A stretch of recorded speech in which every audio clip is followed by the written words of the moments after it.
Good evening, everyone. Welcome to our Wednesday, February 9th meeting. We will begin with the flag salute.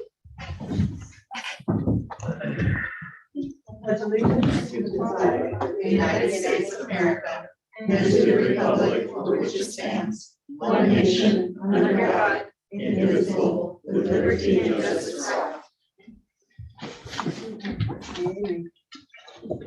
all. There is nothing to report out on closed session.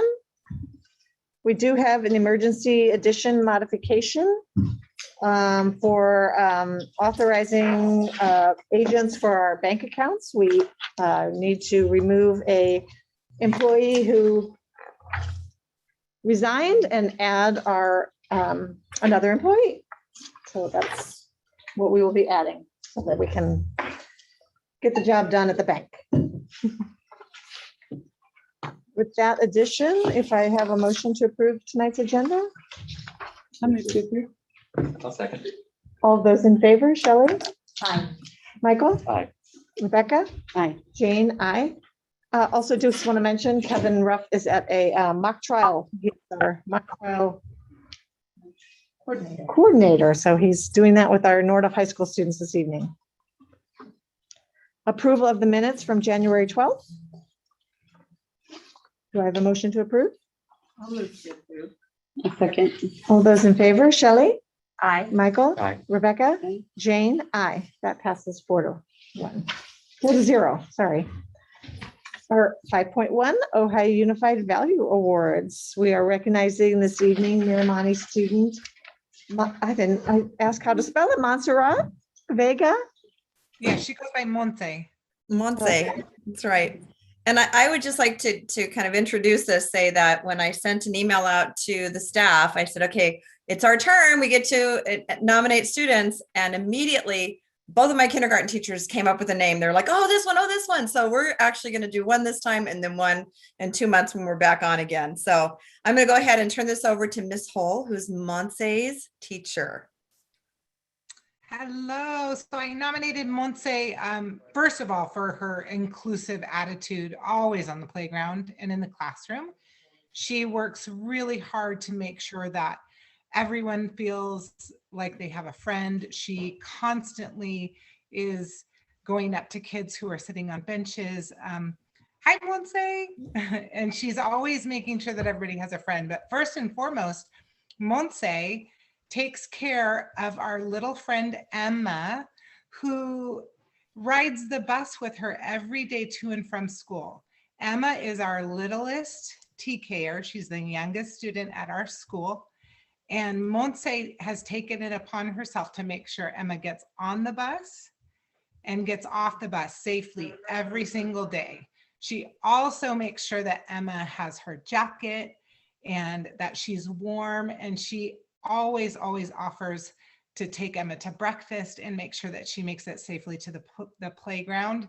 And for that, I just think, well, that and many reasons, I think Monse is one of the kindest and most inclusive students that I've ever taught. And she's also the best dressed.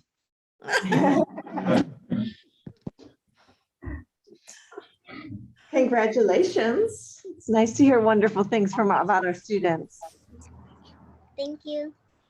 And as a reminder, this is our Rotary Award. And so our students who are selected get $50 for themselves and $50 to donate to a nonprofit of their choice. Do you have a group that you want to give your $50 to? Do you want to tell us who it is? Monse, was it the Humane Society with the animals? Do you want to give it to the doggy? Yeah. Yes. Congratulations. Thanks for coming this evening. Bye. Congratulations, honey. We also want to recognize for the value of wellness, Nordhoff High School student Maya Allen. Hi, I'm Brahman Cole Michaels, and I'm here tonight on behalf of myself and Kim Hoy. She and I co-teach our peer wellness program. And Kim can't be here tonight because she and her husband, John, are having a cast meeting for the musical. But she and I wrote this together about Maya. So Maya has been a dedicated founding member of our peer wellness program. This program is designed to help students get to know themselves and learn skills to help not only themselves, but also their peers develop coping mechanisms for common issues that teens deal with, such as stress and anxiety. Students in this program raise awareness on campus regarding mental health issues and run workshops for their peers. Maya has been instrumental in developing our social media presence and using her own time to create informative posters to place around campus to encourage students to join our program, educate students on mental health issues, and connect students with resources. She's also volunteered her own time to speak with parents on future freshman night to explain the benefits of our program. Maya is a thoughtful, kind, and welcoming student who's helped set the tone for our program. She's a natural-born leader whose curiosity to learn more about how to help her peers, combined with her encouragement and affirmation of the feelings of others, has helped to create an environment where students are comfortable sharing their thoughts and feelings. We're grateful to have Maya to help guide our evolving program, and we look forward to watching the program grow with her as one of our leaders. Thank you, Maya. Thank you. Congratulations. That's sounds amazing. Thank you for being a part of our peer wellness group. Do you have a nonprofit that you would like to donate to tonight also? I do. I think it fits a little bit with like peer wellness and mental health. It's the San Francisco Suicide Prevention nonprofit. So. Wonderful. Thank you. Excellent. Thank you. Congratulations. And next we have, oops, sorry, I was trying to rename her. Next we have Tristine White, who will be here to introduce our volunteer of the month. Hi, everybody. Oh, it took me off of my video when I did that. I may have also done that. I'm sorry. Oh, I'm like, oh, I haven't done that before. Sorry. Can you undo it?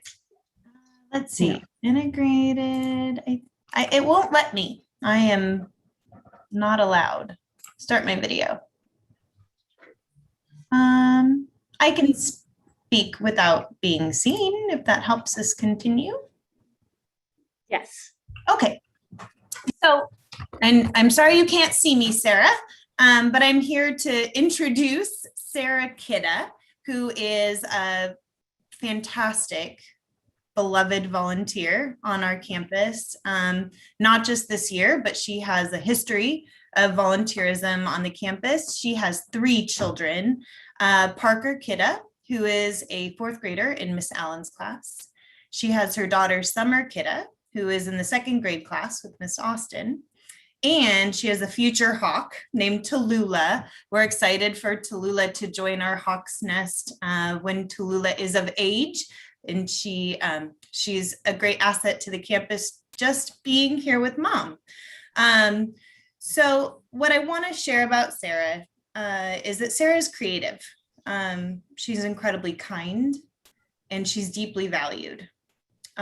When speaking to our staff and other parents that are volunteers on our campus, they would describe Sarah as often hustling around the campus to meet any needs that might arise. And there's really no task that's beneath her. In most cases, she's the first to step up to the nitty-gritty tasks of any activity that she's supporting. Sarah's a health professional, and she's actually shared her expertise in kindergarten classrooms and like small groups of fun little interactive activities of how to wash your hands and kind of basic hygienic practices for our little ones at our school. And she's just continued this spirit of being on campus and working with our students year after year. So this year, I have to share, she really hit the ground running And I say that semi-jokingly because she has done a lot of her volunteerism this year on one leg, having had a recent surgery. She is still maybe not running, but hobbling to and fro to support our students and our staff. So on behalf of our entire staff, Sarah, thank you so much for everything that you do at San Antonio. Thank you. Love it all. And we love you. Congratulations and thank you for all your hours of volunteering. And there's Tallulah. Sorry. Wait. I don't know if I can get that. There we go. There's Tallulah. Future hawk. Thank you for those of you who came. You're welcome to stick around and watch or go on to the rest of your evening. We are on 5.3, which is our school spotlight for adult education. I'd like to introduce, Alex, you're on Zoom. So I'd like to introduce Alex Mejia Holdsworth, who is our new principal of our Ojai Adult Education Program. Good evening, everyone. I'm so grateful to be here with you to talk a little bit about our Ojai Adult Education Program. Tiffany, are you sharing the slides? I am. Okay, I can thank you. only do so many tech things at one time, but I'm trying. Okay, thanks. So currently we have, thank you. Currently we have 2 existing programs, a high school diploma program and an English as a second language program. Underneath the English as a second language program, we offer 2 classes, a beginning ESL class and an intermediate ESL class. In March, we will again be offering the Abriendo Puertas class, where parents will learn how to support their children's healthy development and also learn about best practices to help their children be successful in school. We hope to offer 2 classes. The first one will be Spanish for the workplace. And in that class, the goal of the class will be communication. The class will be for anyone who has very little Spanish or no Spanish at all. And the second class is our basic computer skills class. And that class is for those who want to feel less intimidated by technology and feel more comfortable using their own personal devices. Any questions so far? Alex, I'll just add that we have separate adult education funding for these programs. So these don't come out of our K-12 general fund. These come out of our adult education consortium fund. So all new programs go to the consortium, they kind of approve them, and then we're able to offer them with funding through that adult ed consortium. So we're excited to offer these 2 classes. Spanish for the workplace is something that our employees have been asking for quite some time. And so we are currently advertising for an instructor for both the Spanish in the workplace class and the basic computer skills class. So if you know anyone who'd be interested in teaching those classes, those are open and we're hoping to start those in March. And we do not charge for these currently, or maybe a small fee, but we try and have these totally covered, the cost totally covered through the adult education consortium. That is correct. We will not be needing to charge a fee for any of those, either of those classes that Tiffany was just talking about. And she's absolutely correct. We are part of the Ventura County Adult Education Consortium. And so we get completely separate funding from that's allocated already to the school district. Thank you, Tiffany.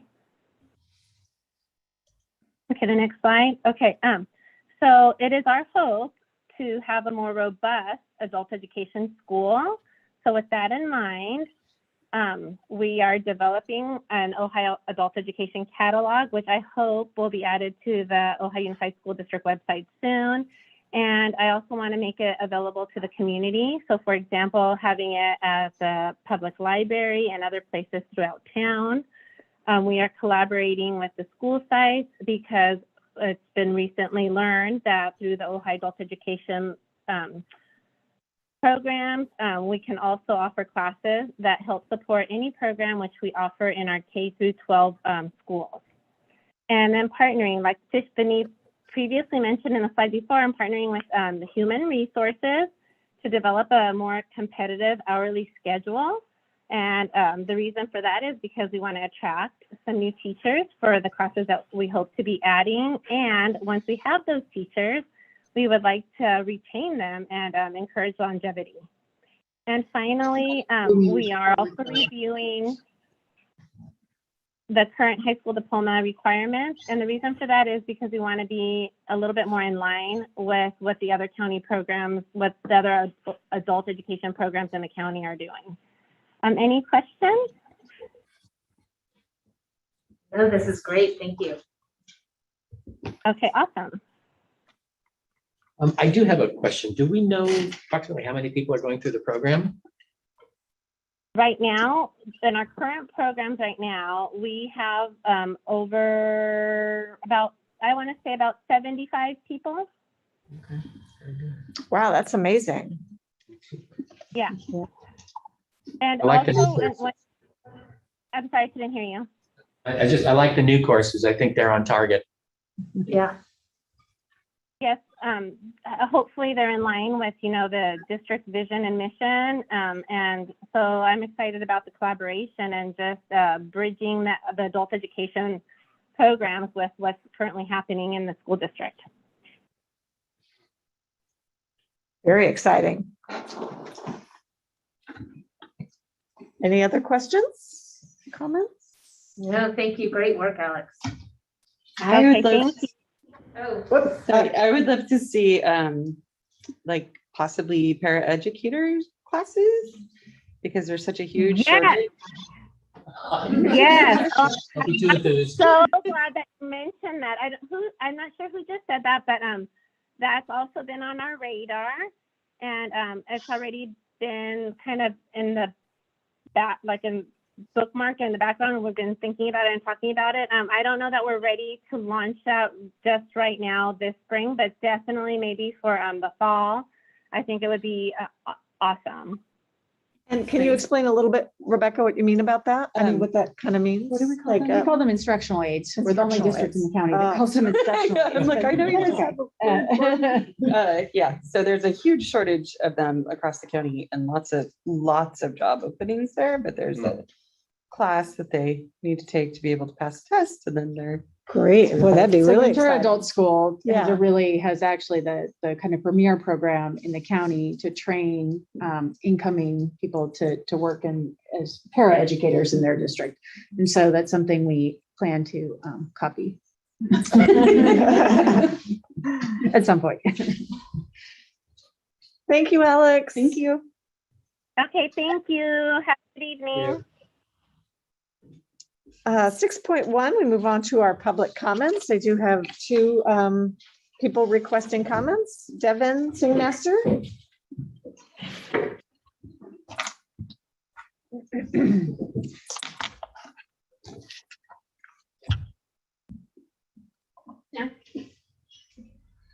Hi, I'm Devin Singmaster, the mom of two, a 10-year-old and 4-year-old girls.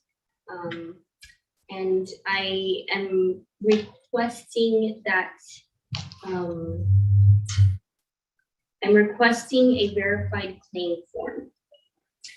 It's a government claim form, 911.2. If any of you have information, I need that claim form, please, and thank you.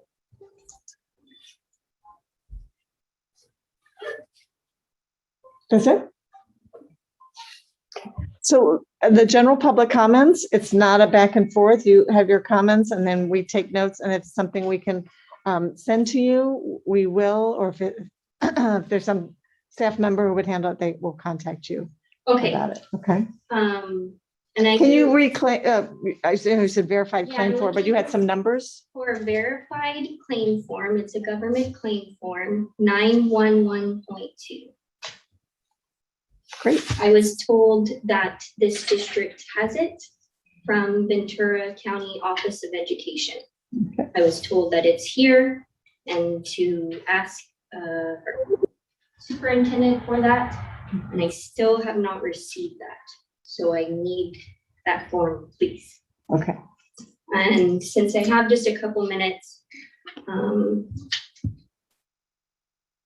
this is from Romans 13, verse 8. Love your neighbor. Owe no one anything except to love one another. For he who loves another has fulfilled the law. For the commandments, you shall not commit adultery, you shall not murder, you shall not steal, you shall not bear false witness, you shall not covet. And if there is any other commandment, are all summed up in saying, namely, you shall love your neighbor as yourself. Love does no harm to a neighbor, therefore love is a fulfillment of law. And do this knowing the time that now it is high time to awake out of sleep.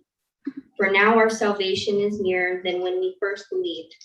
The night is far spent, the day is at hand. Therefore let us cast off the works of the darkness and let us put on the armor of light. Let us walk properly as in the day, not in revelry and drunkenness, not in lewdness and lust, not in strife and envy, but put on the Lord Jesus Christ and make no provision for the flesh to fulfill its lusts. Thank you. Next, I have a form from Steve Weed.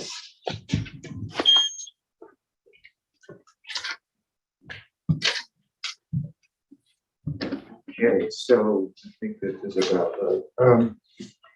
Okay, good evening, everybody.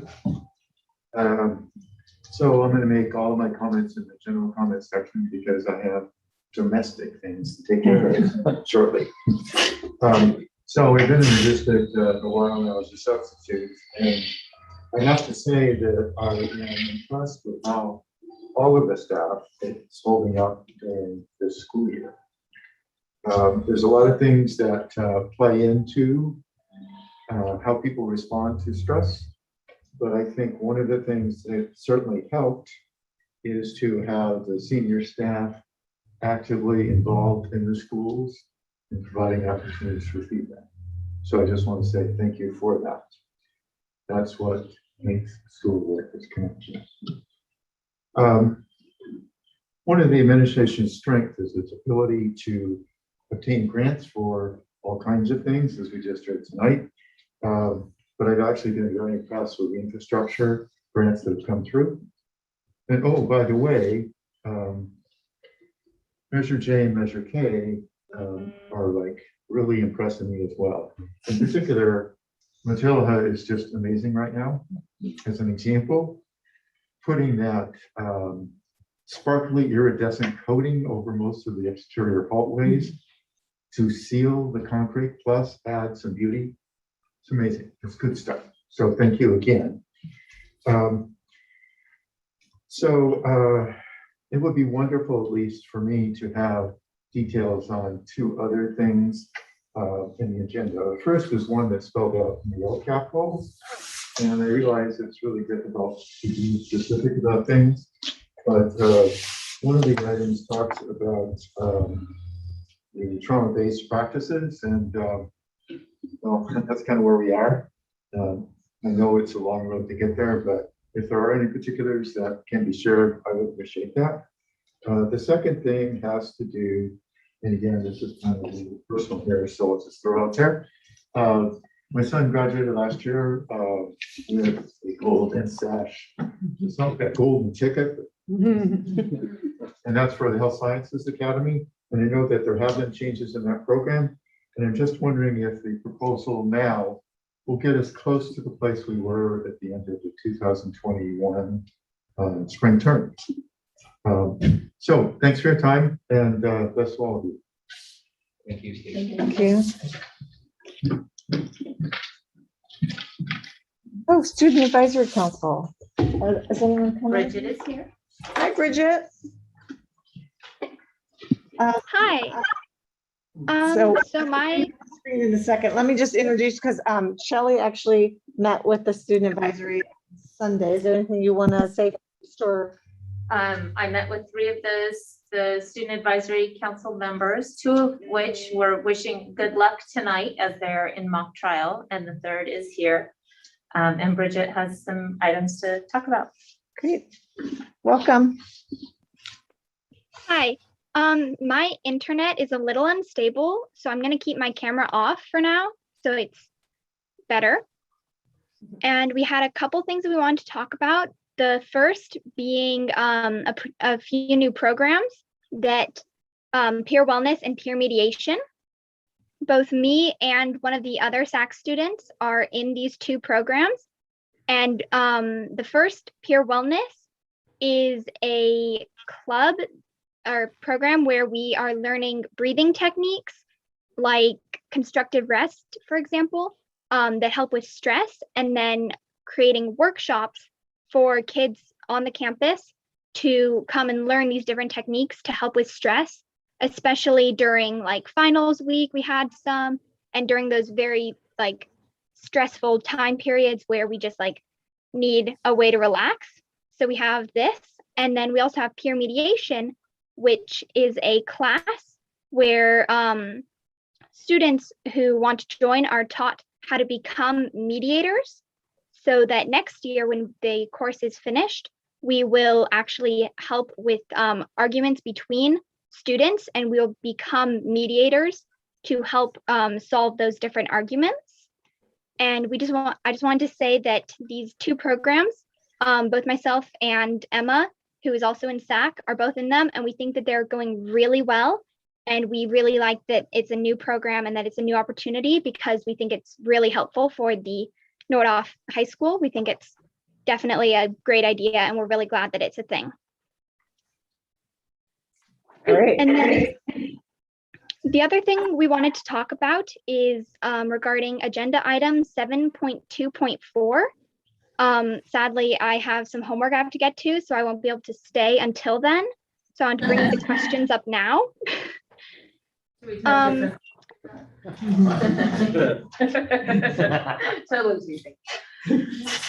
Go ahead, sorry, Bridget. So regarding the reading intervention assistant, I was looking at this last year, and we are just kind of wondering if it is going to be a full pathway that is like a 2 or more year pathway, or if it's like on its own a 1-year program, because we were a little confused about whether or not it was like a full path, like CTE pathway or not. And then regarding the study hall, we were wondering why the class is only for 10th grade, as it says, and why this isn't for 9th, 11th, and 12th as well. And then for the creative language design class, from what I read, it's an English class for 10th grade, I believe.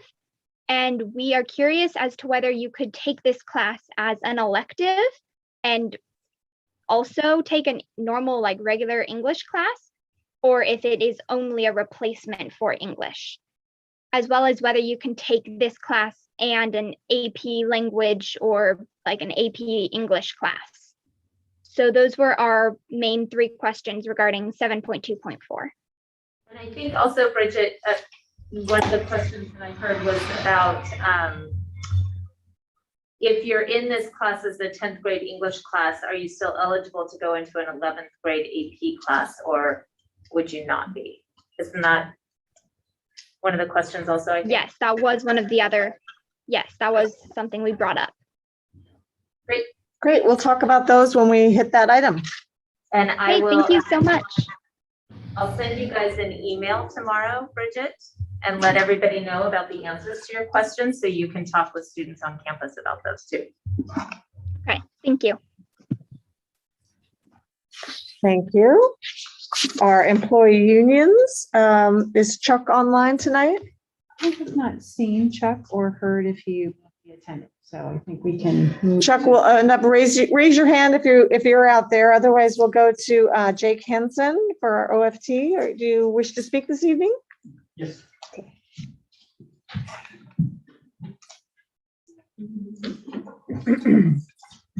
Good evening. I'd like to thank you all for being here and for the governance and leadership you all provide. I'm going to speak on behalf of the membership today on 2 items, starting with 7.2.1, the Universal Transitional Kindergarten Plan.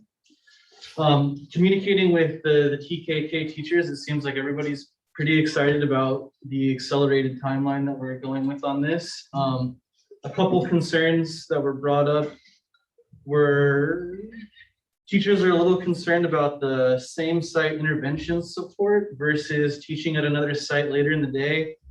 We're feeling like the teachers for grades 1 through 5 would benefit from having support in after school intervention by the same teachers that are on their sites versus rotating teachers, because they would be more familiar with the students on that campus that have gone through their kindergarten program.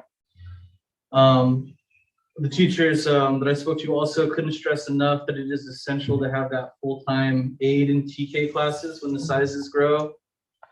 And lastly, they were concerned that they didn't see any embedded prep time in the full day program model. Next, I'll talk about 7.4.1, the OHI Unified Salary Comparison. I think everybody is really happy to see that you all are bringing this up and talking about it in the meeting. And while yes, it affects everybody in the district, I can really only speak for the teachers. And we're like happy that you're looking at it from a point of average comparison, but we still feel like that's a little bit underrepresentative of the major discrepancy with some of the salaries that we're seeing. Like you can see that we are dramatically lower by average, but if you were also to look at the actual numbers, you would see that we're currently the lowest paid district in Ventura County. And then if you compare that to the price of homes in Ventura County, you'll see that Ohio actually has the highest average price of home in Ventura County. So that discrepancy pushes a little above the average line. Let's see. So as it stands now, like a first-year teacher with a master's degree would not qualify for a mortgage high enough for even a starter home in Ohio, Miners Oaks, Miramani, Oakview, or Casita Springs. If you take into account or into consideration living expenses, the Ohio Valley does not have huge grocery stores like Winco, Aldi's, and Trader Joe's that motivate price competition. We have, for the most part, 2 larger general grocery stores whose prices on average seem to be about 10 to sometimes 50% higher than the stores in Ventura. We do have some smaller retail or smaller specialty grocers as well. We don't have large clothing stores in the Ohio Valley or massive home repair vendors like other cities in Ventura County. A majority of our local economy is centered around tourism, which usually lends itself to inflated prices. Many people in the community travel outside of Ohio for things like clothing and groceries and materials for home repair, which creates an additional increased cost of living. These are factors people or applicants are considering when moving to our community, and we need to be able to, attract and retain that new talent. We do have teachers that live outside the Ohio Valley, and we don't expect every teacher that works for the district to live in the Valley. But the commutes are still an additional cost of living that those teachers incur that live outside of Ohio, because we're not exactly within a stone's throw of the other towns. That is all I have for you. Thank you. Thank you. Great points. I haven't seen anything from Chuck, so we will move on to board member reports. Anyone care to? I don't have anything. I was gonna mention the webinar. Would you like to, since you're the one who introduced me to the idea? Well, you go ahead. Okay, so Shelley and I attended a webinar on Friday about learner-centered education. And the wonderful thing about it is that I see that we're already doing some of that, because a lot of it is about that connection between adults and students, and how that focus, instead of just on academics, really provides a pull for students to come to the campus. And there was all sorts of research on, even just one person, even if you have 6 teachers, if you have one person on that campus that you feel safe with, that you can go to problems with, that makes a huge difference in not just attendance, but in actual performance on campus. And one of the things that I'd love to talk about as we move forward is talking about our students as learners. Instead of saying our students, saying our learners, because it really kind of talked about that idea. And I think Alex Mejia is doing something tomorrow night about that growth mindset. So that if you're a learner, you're always a learner. And it actually provides the opportunity for teachers and staff to say, I'm a learner too, and I'm learning about you, and I'm learning the changes we have to make to meet the needs of the state and our students. But it just really felt like a word that kind of brought together the idea. So I'm really excited about maybe as a district talking about some of those things, but also very happy to see that we are doing some of those things. So I appreciate that. Our superintendent's report.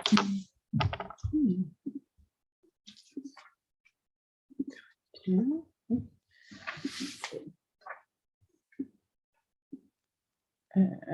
we go. So I have a few highlights, some of which you've actually already heard about tonight, a few highlights to share with you. One is a new partnership that we have in place with a program called Care Solace, and they are essentially a bridge for our families, staff, and their family members who need access to mental health services. One of the things that we heard when we surveyed teachers earlier in the year at one of our professional development days is it's really hard to get access to mental health services. Even if you have insurance, even if you have an employee assistance program, which we do, when you need mental health services, it's hard to get somebody to call you back, to get an appointment. And so Care Solace is that bridge. So we can do a referral, or you can self-refer to Care Solace. They can make up to 70, well, they'll make as many as it takes, but usually they say it takes between 30 and 70 calls to providers to find the right provider for you and to actually book you an appointment, usually within 72 hours.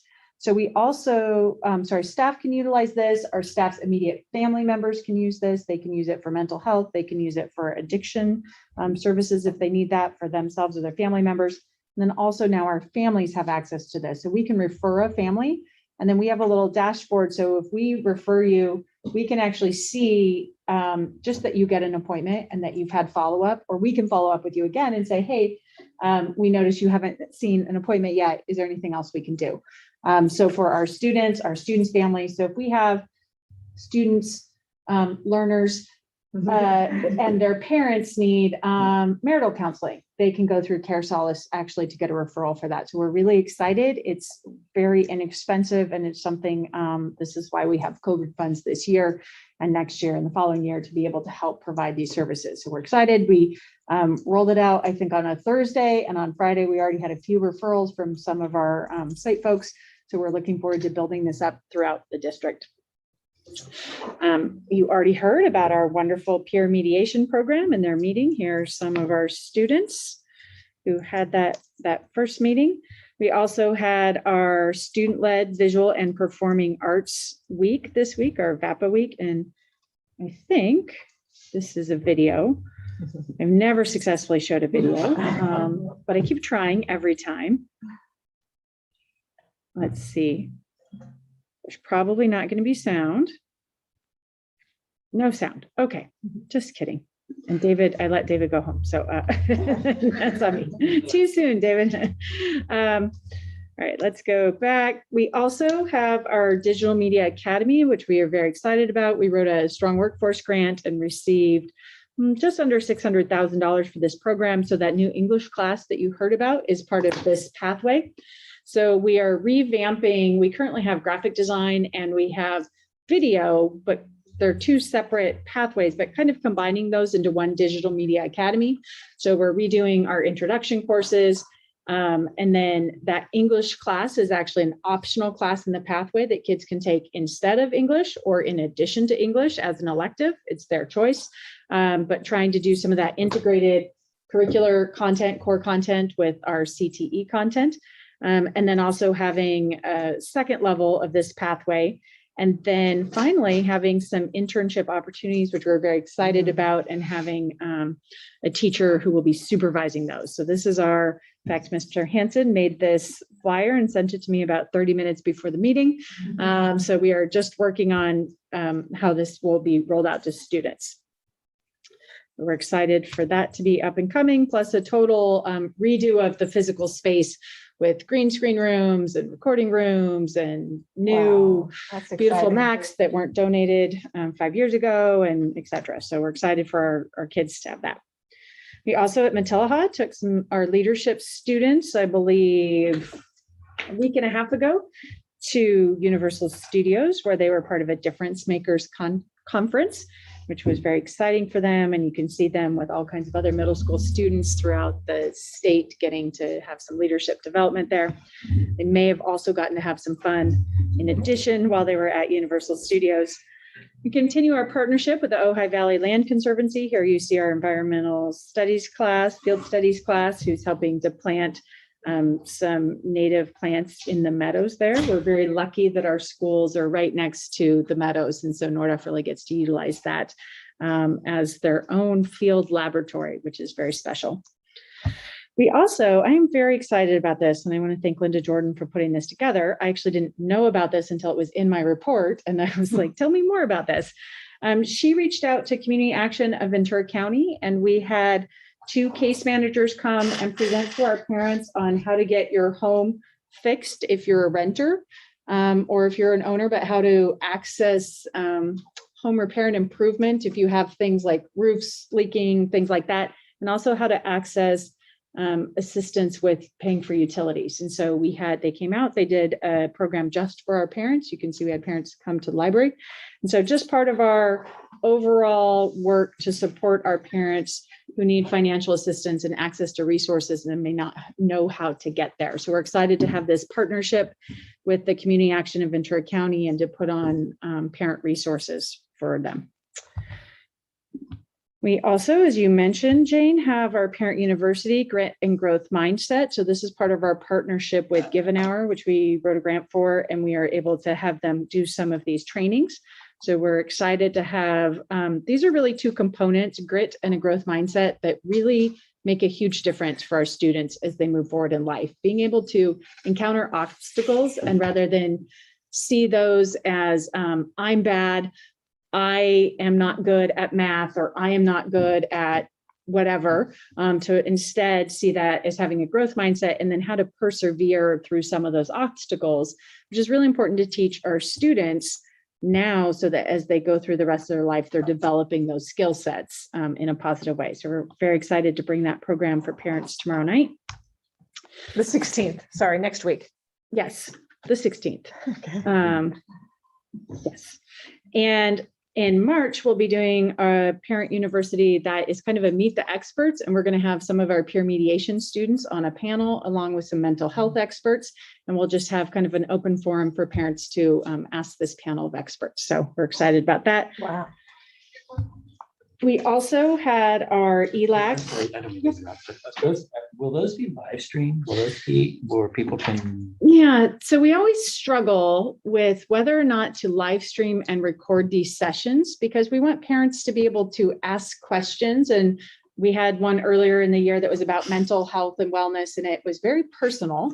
Yeah. And I struggle because you don't know in advance how personal it's going to be, but we want people to be able to ask questions in a safe environment that's not then all over the internet. So we had one on social media. Those we live stream because they're not quite the same.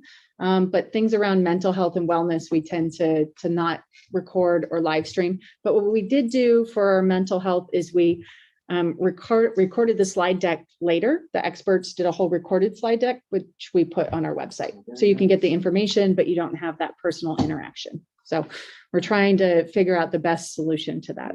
That was a great question. Last night we had our ELAC and our COPA meeting. We have a new competitive cheer program, and they performed last night, and we have the cheer coach there who is a Nordhoff graduate speaking to our parents.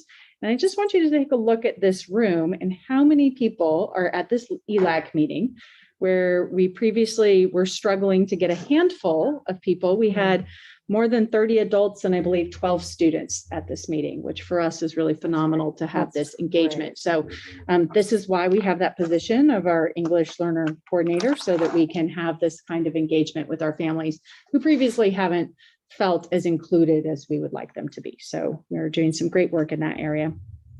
Continue to celebrate Black History Month. You can see some of our books that our librarians are doing a really good job, K through 12, really working on putting out books and displays that are engaging students in addition to some of the activities that are happening in the classroom.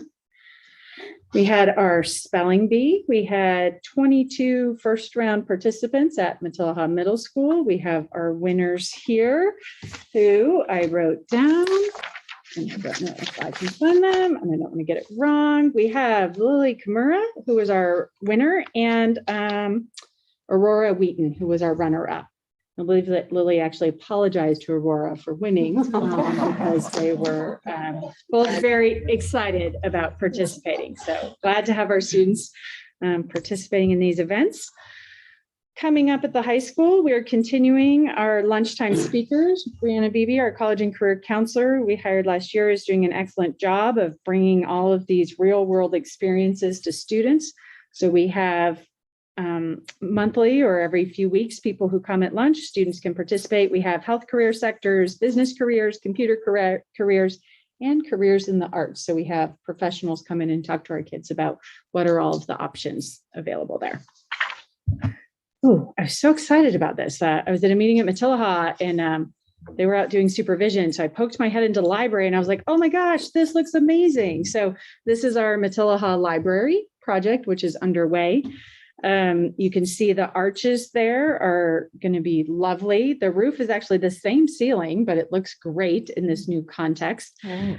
We are keeping the hardwood floors. We originally were going to put vinyl laminate over the hardwood floors just for wear and tear. And after we pulled it up, the hardwood is gorgeous. And so we decided that we're going to be able to take care of that safely. And if not, we can always put vinyl laminate over in a future date. But for now, we are going to restore those original hardwood floors to save costs and reduce waste. So it's coming together nicely and is going to be a very beautiful space on campus for our students.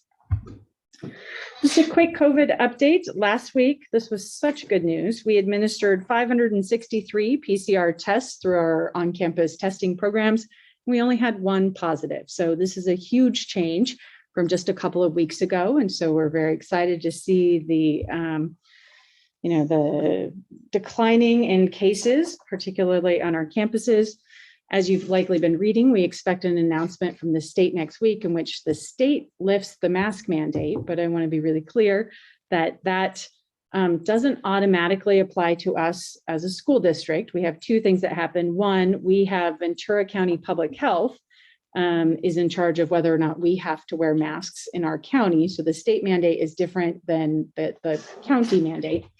And then still another set of rules specific to schools. And so everything we've been hearing is nobody knows what's going to be announced for schools next week. So we're all kind of waiting to see what happens.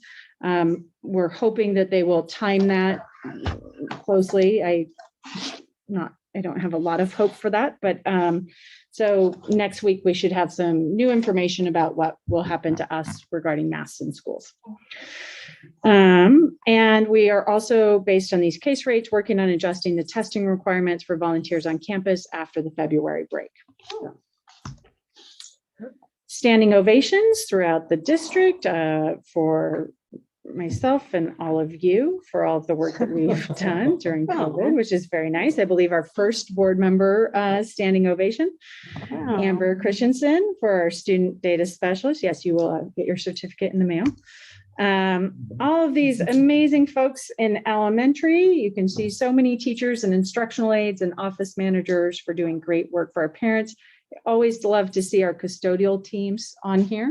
They, in fact, in my student advisory committee, we do something called kudos, and they, in both the high school and the middle school, they both recognized our custodian team. So I am so proud of our custodian teams for making a difference and for interacting in a positive way with our students, which is right in line with our vision, which is that it feels good to be here, and our custodians have a huge part in that. So I'm glad to see that our parents and students are recognizing that.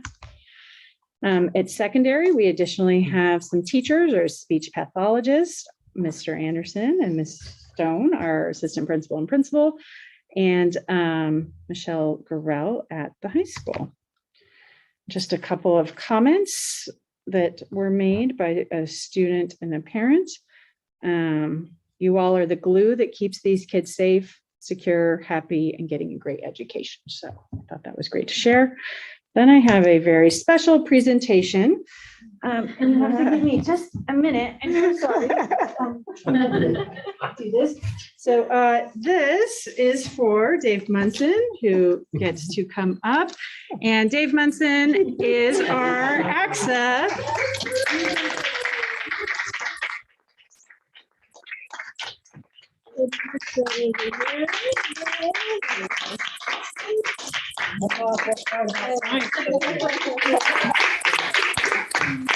Congratulations to Dave. That is a big honor. As a reminder, our Region 13 goes all the way from Simi Valley, Las Virgenes, Oak Park, all the way up to San Luis Obispo. So he is our secondary. Congratulations. Thank you.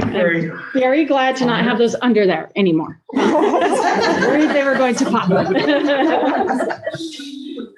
So congratulations. There will be a little ceremony sometime in, I don't know, but I'm on the committee. I should know. May, maybe. So we'll hear more about that in the future. That's awesome. Thank you. Appreciate that. Well deserved. Well, thank you. And it actually isn't announced publicly till tomorrow. But we're pretty close to tomorrow, so. Yes, just a few hours early. Well, I appreciate that. I am honored and humbled by this. Surprised, expecting to receive this tonight, but I just have to say that this is for all the people on my site and my district leadership team, who have played a role in making this happen, because definitely the things that we accomplish at Nordhoff High School and Illinois Unified is not done by any single individual. And so I'm proud of being part of the team, and I'm happy to accept this award, not just on my behalf, but everybody's behalf who shows up, comes to work every day, and gives their best to our kids. Awesome.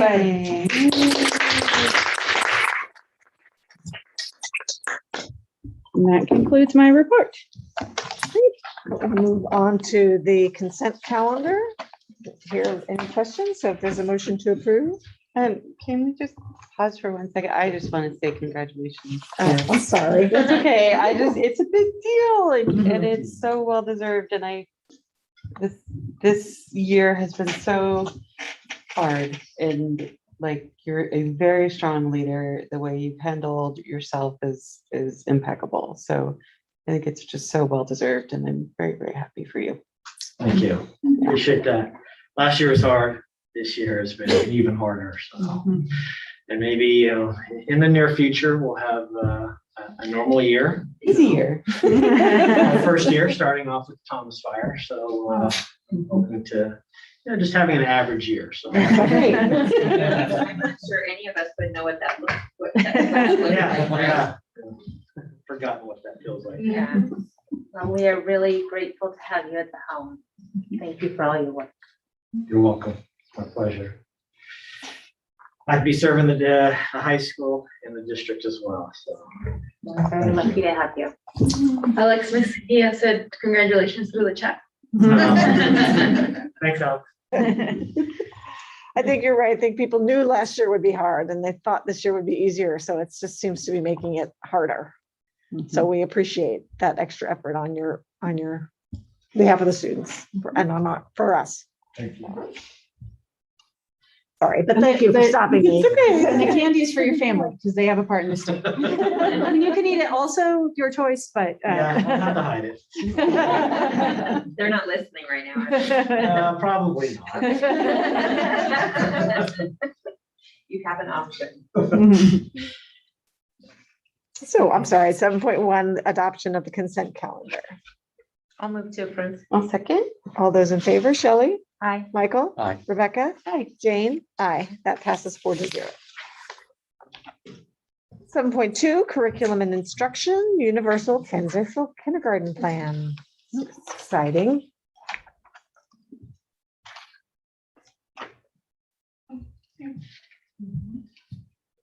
I was sharing it with myself. I could see it, but I realized you also couldn't see it. Let me start, or do you want to open? Okay. So universal transitional kindergarten is what we're discussing here, and you can go ahead to the next slide. So the state has announced a plan to implement TK for all 4-year-olds in the state. Through their plan, it's a phased plan. As you guys know, we've had TK for quite some time in our district, but only students could attend if they turned 5 between, I've got to get the dates right, help me if I miss it, September 2nd through December 2nd. So really, we were only getting a fourth of the population of kids who were in that age group. And so now this is going to expand it out. However, you can see that they have a phased plan. I can read these dates. So the first phase starting next year, schools will be required to take kids from September 2nd all the way to February 2nd. So almost half the year of kids. And then after that, it slowly expands out through the months that you can see here. So what we're talking about today, this is what is legally required through the state's plan. And the other factor here is this is the student body that will be funded by the state. So as you know, we operate, at least for now, off ADA. And so, for example, next year, we would only receive funding for the kids who fall in those birthdays through February 2nd. Until the kids turn 5. So what that means is all the students who fall in that bracket, we would get funding for them starting on day 1. But then if you have a student who turns 5 on February 3rd, we can start to collect funding at that point on.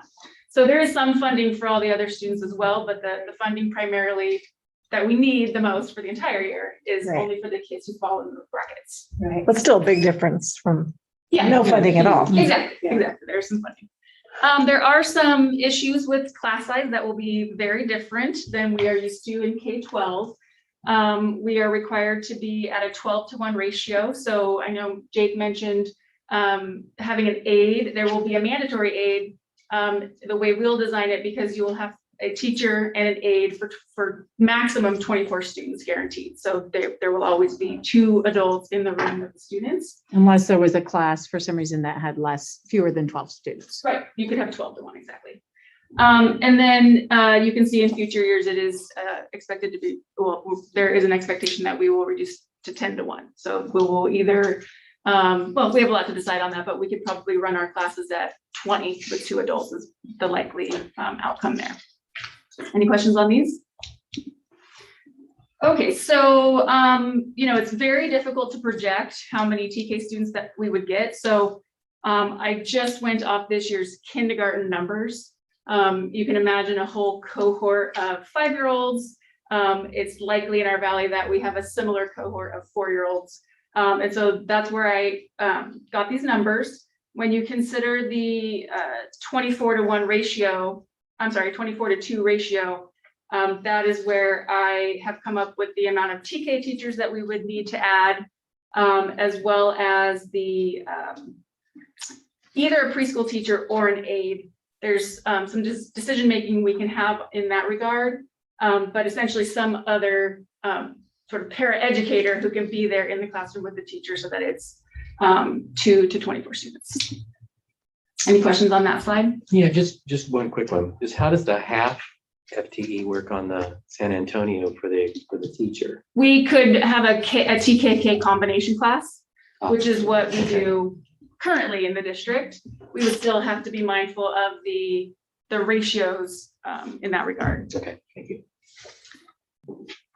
So one of the just thoughts that I have as far as the model of service, one of the things that the state is encouraging is to connect the programming to other programming that we have. So we do currently have preschool teachers, and we currently offer childcare. So one of the concepts here is that the TK program, it's required to be at least 3 hours a day, so 180 minutes.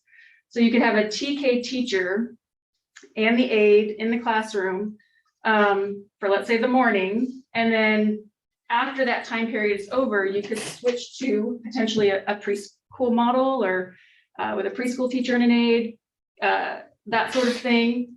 You could also go directly to childcare if that's what we wish. But again, we do have preschool teachers in our district already. It's very likely that our current preschool program that we'd be having some of that preschool staff go to our K5 sites, our TK5 sites.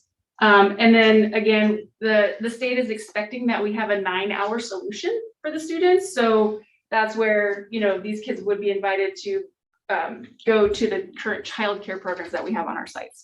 And again, we'd have to be mindful of ratios and making sure that we have adequate adult support with younger students in those programs. But ideally, this is a possibility of how this could run.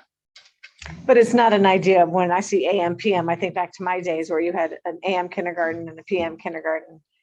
Are you thinking? That's not what we're thinking currently. It was one of our thoughts, and it could be an option, especially for a student who's going to stay the whole day anyway, because essentially you would do preschool in the morning, then their TK session, and then their childcare program at the end of the day.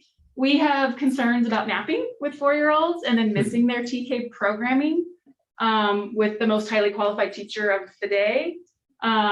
We also have concerns that would take a full-time teaching staff past the normal sort of 5.5 hours of instructional time that you'd have into 6 hours. And that could be pretty problematic with just our contract and how that works for teaching staff. And I really see it as an opportunity to utilize that teaching staff, as I was mentioning, as doing intervention, pulling small groups, especially because that is something that we have a lot of funding for in the next few years to be able to do that learning loss mitigation work. So that's something that we could be looking at as well.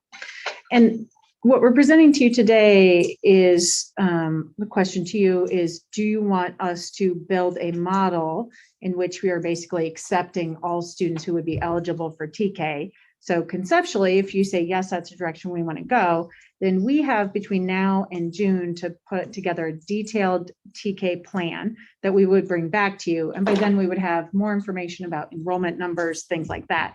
So this is conceptual, but there's a lot of work to be done and a very, very detailed plan that comes together over the next few months. So right now we're telling you what we think might happen.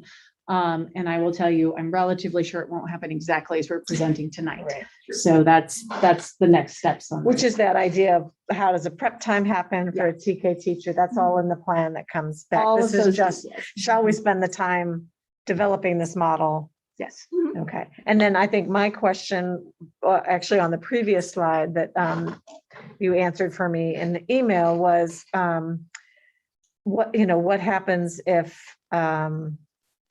you have too many students enroll, like if you plan on 2 teachers and you have 50 students sign up, can we, because it's not required yet by the state, can we say, well, we're only accepting students through April because we had more students apply than we planned? Yeah, we do, like even currently now, we waitlist students who don't qualify, as long as we legally have to take them if it's by February 2nd. But if it's after that date, we can waitlist them and see if we have space, if that's the direction we wanted to go. These are just totally rough numbers, but obviously when you're concerned that you're not going to get funding for all the students that we might be choosing to bring in, it's always good to just at least consider the numbers. I just took kind of a totally rough figure of if we're assuming that roughly 130 kids are in the cohort, but we might only get funding for approximately half of them. That's where I came up with this sort of $650,000 mark. The grant, there is a grant with this new programming I think a lot of districts might need to use this money on things like facilities and bathrooms and that sort of thing. That's where we're a little bit on the lucky side, having our student body they've shrunk so much in our elementary schools that we actually have open classroom spaces. Might be a little bit of work that we need to do, but that might even be able to be offset in our bond money. So we have a lot of options and not a lot of facility needs. We could pretty easily bring in these students without a lot of work in that regard. I want to also point out, this is actually an appropriate use of developer fees, because developer fees are when you serve additional students. That's one use of them. And so since we would be serving an entirely new cohort of students, this is why we have been kind of holding on to our developer fees in anticipation of some facilities work that might need to be done here, that could come out of that pot of money. Like playgrounds possibly. Right. Because I know that what's it, A Place to Grow is a different size than what's at our elementaries, right? Or no? Not necessarily. Our kindergarten yards are different than our 1st through 5th grade yards. So it is likely that our preschool students would do okay on our kindergarten yards. We might put more adaptive equipment Yes. in, we might add some things. So we might have to have some additional restroom facilities, things like that. So in fact, if, depending on how you vote on this tomorrow, I do have a TK site walk scheduled already to go start looking at our facilities. And all those things in terms of how, how much of the day is structured, how much is play, how much is, all that is just planning in the future, right? Yes. Although there is very specific pedagogy for TK programming. Teachers have to get additional certification to be able to teach that program. And so there's definitely a very different approach to TK education than K-12 education. So definitely we'll be, making sure that we have qualified staff who understand that difference. Right. And a lot of that is play-based. And Exactly. Those kinds of things. Which is actually another thing, you guys are more experts than I am, obviously, but I have read that at that age, the child who's born in April is going to be very different than the child in September. Correct. So that's a big gap. It's not like in 2nd grade, it's not as big a gap. That's right. As they get older, the gap is not as developmentally, the range is not as far. Yeah. As I said earlier, so with, the fact that we won't get funded for all the students right away, if we bring them in before the timeline of the state, because we only have to run the TK portion for 3 hours a day, we could utilize our teaching staff and offset some of their salary to do COVID related work. Like I was saying, learning loss mitigation, intervention. There's always a need for that. So extra staffing in that regard would be terrific. And then the addition of the teachers and the aid support, you can see there the rough estimate of the cost for that. And then of course, the facilities are not exactly, we'll know more after the site walk what we think our actual needs are. But again, we do have this space on our campuses, which is I think most of the battle as far as being able to bring all the students onto the campuses. So next steps. So again, as Tiffany mentioned, a robust plan has to be presented to you all for approval in June. So assuming, based on what your decision is tonight, we will have a plan for you. The facilities assessment, as Tiffany mentioned, we will definitely be inviting our parents to a town hall so that we can explain to them this change. This is a big change. We make sure our parents are aware of the new birthday cutoffs and the one that would apply to our school, because they might be hearing February 2nd, and might not be aware that we chose to take all the students. And so we'll have to really make sure that we do a campaign out there to make sure they know what we're choosing to do, or if we're going to be waitlisting, that would be information that we want to convey. And then the elementary tours are already on the agenda. We have 1 week of Zoom tours and then 1 week of in-person tours, but after school hours. So parents have options for how they want to see the site, meet the principal, learn about the schools for those students who are incoming TK in kindergarten or brand new to our district in 1st through 5th grade. Any questions? Enrollment usually happens in March, right? We really start now. We're already Yeah. having students register. February is our big, we usually do tours and that sort of thing. we're doing it a tiny bit later, mostly the first week of March and second week of March. But yeah, usually by, I would say April, we have a good sense of the registration. And then they trickle in May and June and July. So, but with this change in TK, that'll take extra work to make sure people know about the change and encourage the registration.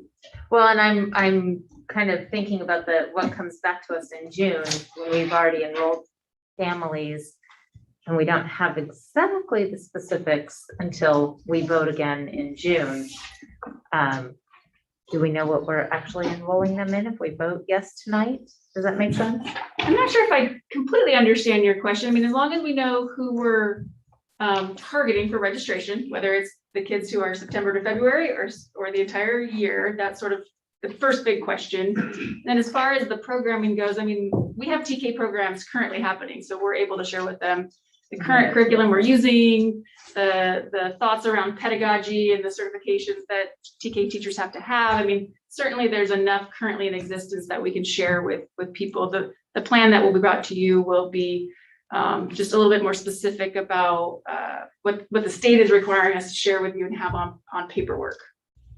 Is there actual TK curriculum that you purchase it like in other grades? There is. Okay. See, I should know more.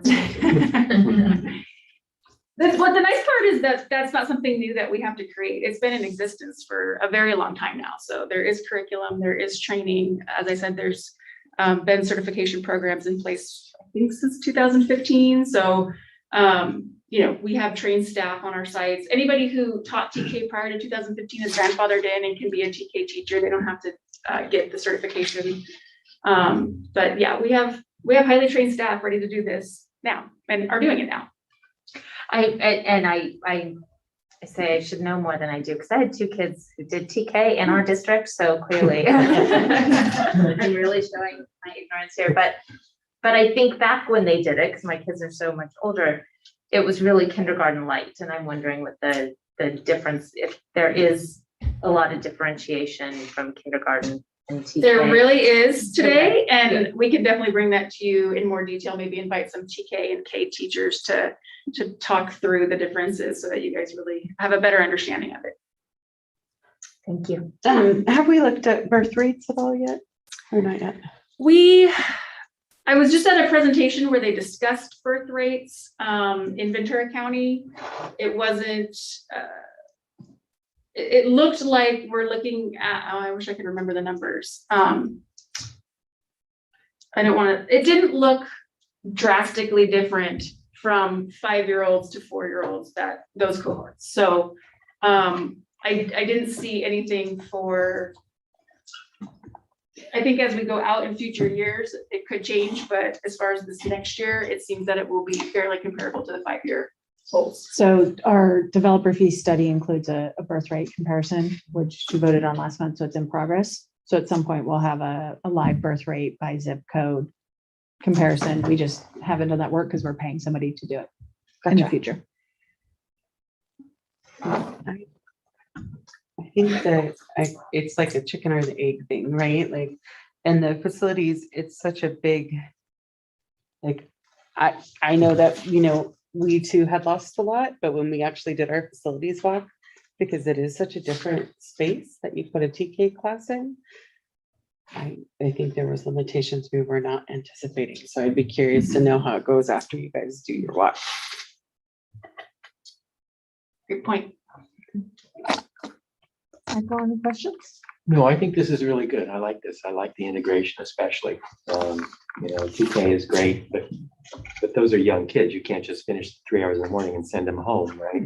So this is really nicely supportive of the families too. So I'm looking forward to the curriculum. I think this is very cool. But it is, I mean, it is, there are families out there who would like a TK and like to bring their child home after 3 hours. You know, instead of, that's and they would be able to. Yes, yeah. Paying for, you know. It's Yeah, nice no, not I to have think to pay for that. what you're offering is sort of a fit to suit kind of daily schedule, which I think is very nice. Right. Sure, because you could do just the TK. You could do the TK through the school day when you're picking up your 3rd grader, or you could do it for the whole day. And if when you're working. the buses are coming, so you have lots of options there. Great.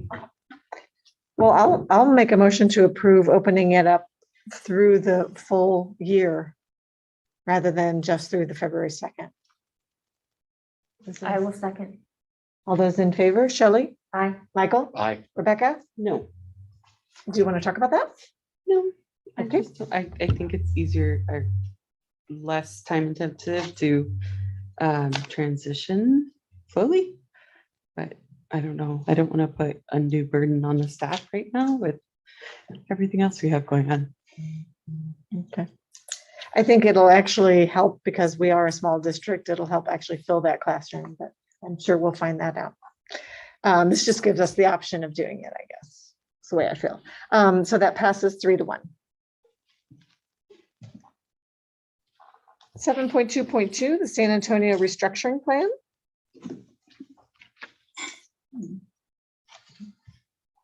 Just like the TK plan, this is a presentation really that's conceptual. It is not in-depth and does not have all of the details that we would have. This is more, if this is a direction that the board would like us to go, then we will come back to you with a lot of additional details. I believe there was actually a public comment that was submitted to you this afternoon regarding this proposal from the San Antonio teachers.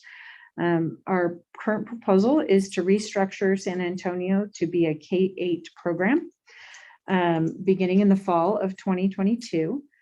We would most likely begin with grades 6 and 7, but we have to kind of look at enrollment and see what that might look like. Just like TK, we don't have a good sense. This would be a limited program. We are not trying to create a second middle school that competes with Matilaha that really hurts the Matilaha program in any way. It's simply intended to provide an additional option for some families who feel like that K-8 structure is more appropriate for their child for a variety of reasons. And it will be a very different program than anything that's offered at Matilaha. So there will be no sports, for example, no band, in the same way that you would have at Matilaha. Electives will look very different. But the other goal is to really restructure the entire school and the way that the school is run. So we're not just trying to tack on 6th and 7th grade and eventually 8th grade, but to really restructure the whole program so it's integrated, to look at the electives and having the electives threaded throughout, to pick a theme for the school, and to have a lot of this work center around building on that theme. If the initial proposal is approved by the board, then our next steps would be researching and visiting similar schools and programs, looking at their master schedule, looking at, for schools this size, what's the best way to integrate a program like this and a small class of middle school students. So that would lead us to work on the master schedule and staffing considerations. We would likely have to have a lottery protocol for board approval. Our current thinking is that obviously students who are currently in San Antonio, we would likely do for 2 years. So you'd have to be there in 4th and 5th grade to be able to continue on into the middle school program automatically. And then if we have space, we would open that up.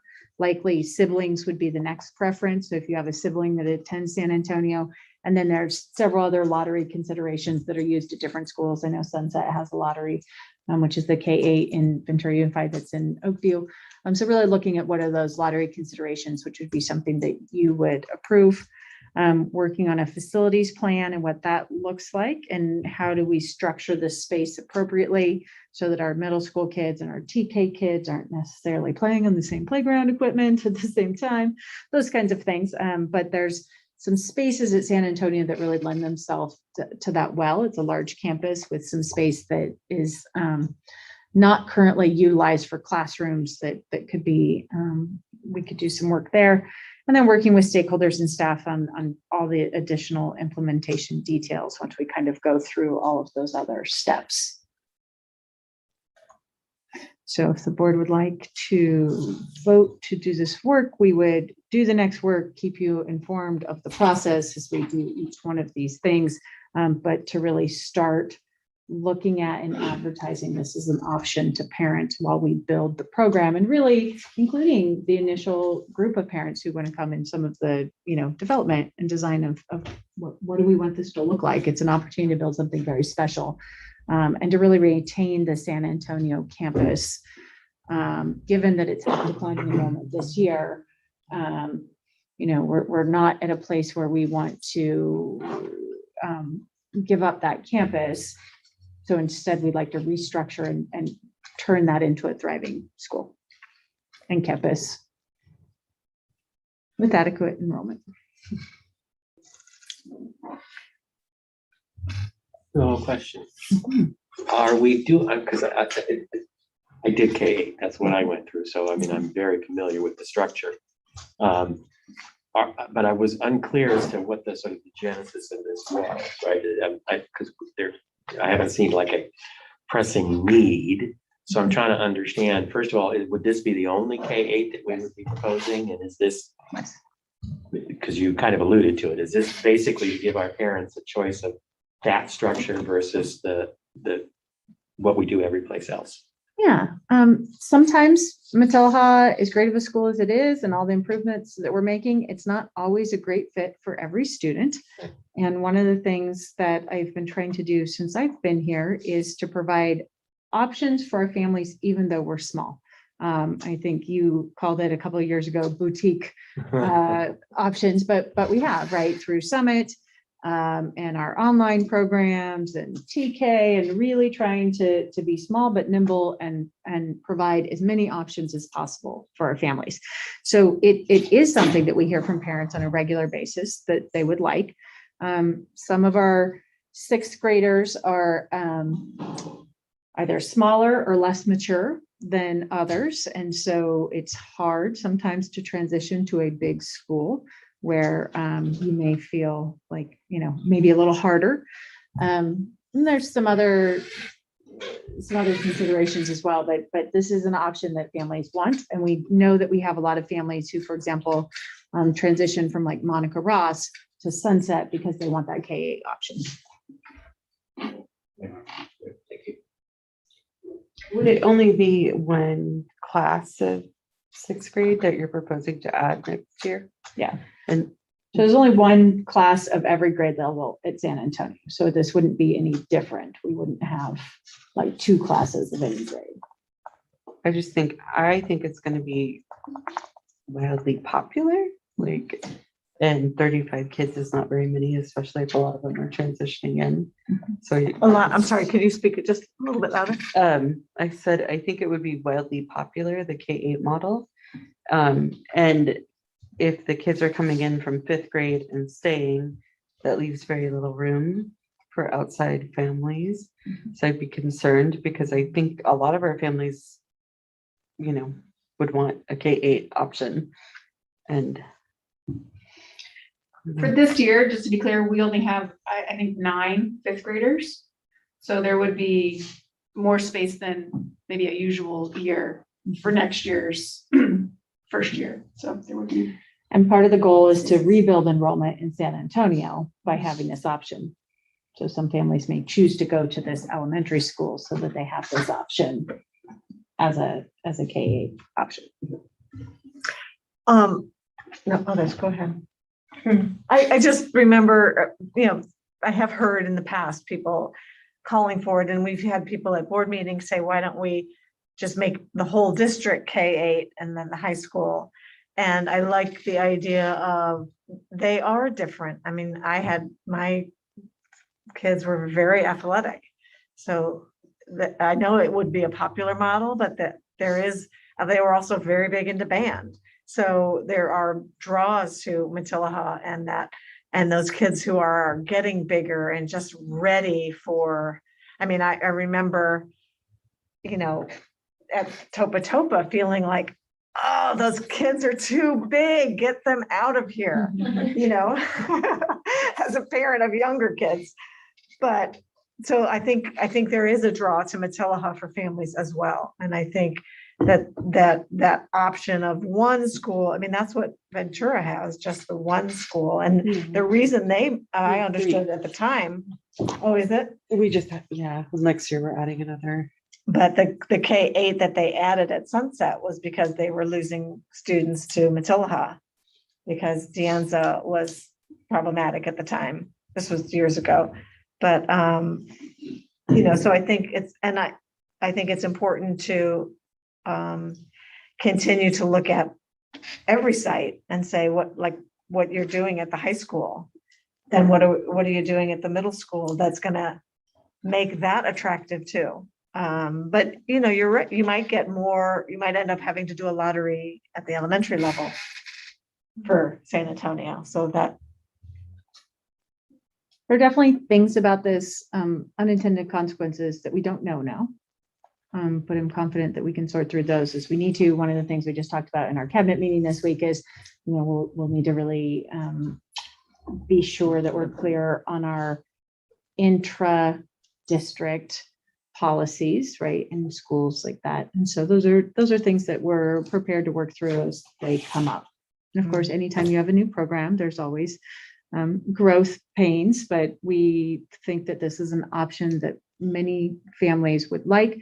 It will not be an option. And again, we're not trying to hurt Matilaha and Matilaha's programming. I went and talked to the Matilaha teachers about it so that they would know we're not trying to close Matilaha. We are trying to provide an option, and most teachers were in fact, all the teachers who talked to me were positive to have that option. And they all thought, oh gosh, I have a couple of kids that I think that'd be a good option for. Yeah, I agree. It's nothing against Matilaha. It's just a different model. And some kids thrive in a smaller model and some kids thrive in a bigger, Right. So I think in Ventura, we've seen it be pretty successful, and, the families that it suits really well. So I'm excited to have different options. As you point out, this is responsive to all of the parents who came to talk to us when we talked about middle school, that their kids just weren't ready. So I like the idea that we're giving people choices that are learner-centered. I learned my vocabulary. I am a proponent of moving forward on this. I am very concerned about what the lottery looks like when we get there. And as you have said, some kids, you hit that 5th grade and you realize this kid really could use another year or two. But if we're prioritizing kids who are in San Antonio already, we leave little option to figure that out later, which is when you would figure it out. I'm not going to know when my kid's in kindergarten what I think I do as a parent. Trust me, and they prove me wrong every time. So those are concerns to me, and I also am concerned with the intra-district, the unintentional consequences of more traffic crisscrossing the valley, and how I like the granular detail, which we're not at yet. So I'm just letting you know where my concerns lie, but that I am in favor of moving in this direction. I think you're right. There could be, maybe the lottery is not based on San Antonio's attendance. Maybe it's on teacher recommendation or something like that.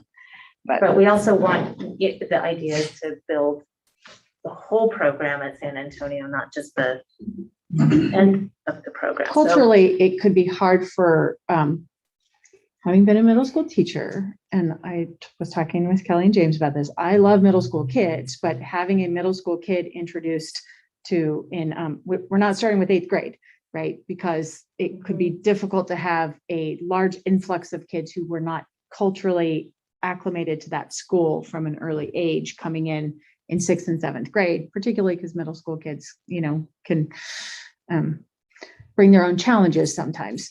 And so, we're being thoughtful about because small middle schools can be great or they can be really difficult, depending on that culture. And so that's part of the whole reason of restructuring the entire school, so that we're building that culture from the beginning, from TK all the way through, so that when the kids are in middle school, they understand how to be and survive and thrive at that school, rather than, kind of coming from not all kids. There will probably be some kids who come in right at the middle school. If we have families who in 5th grade decide, I want to go to Matilaha, great, that opens up a slot for us to bring someone else in.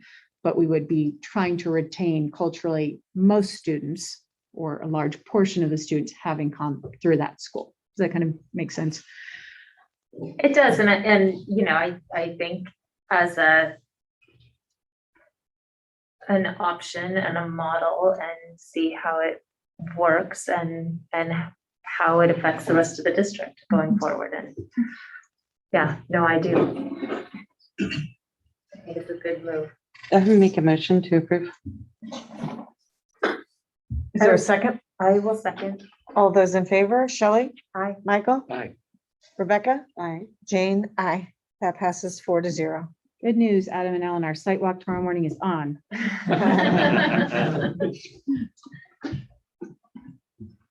Nordhoff High School Science Course Sequence. We are here to hear from the man who received the award. I'd like to invite the Region 13 High School Administrator of the Year to come up and present to us. Wow, no pressure there. This item, well,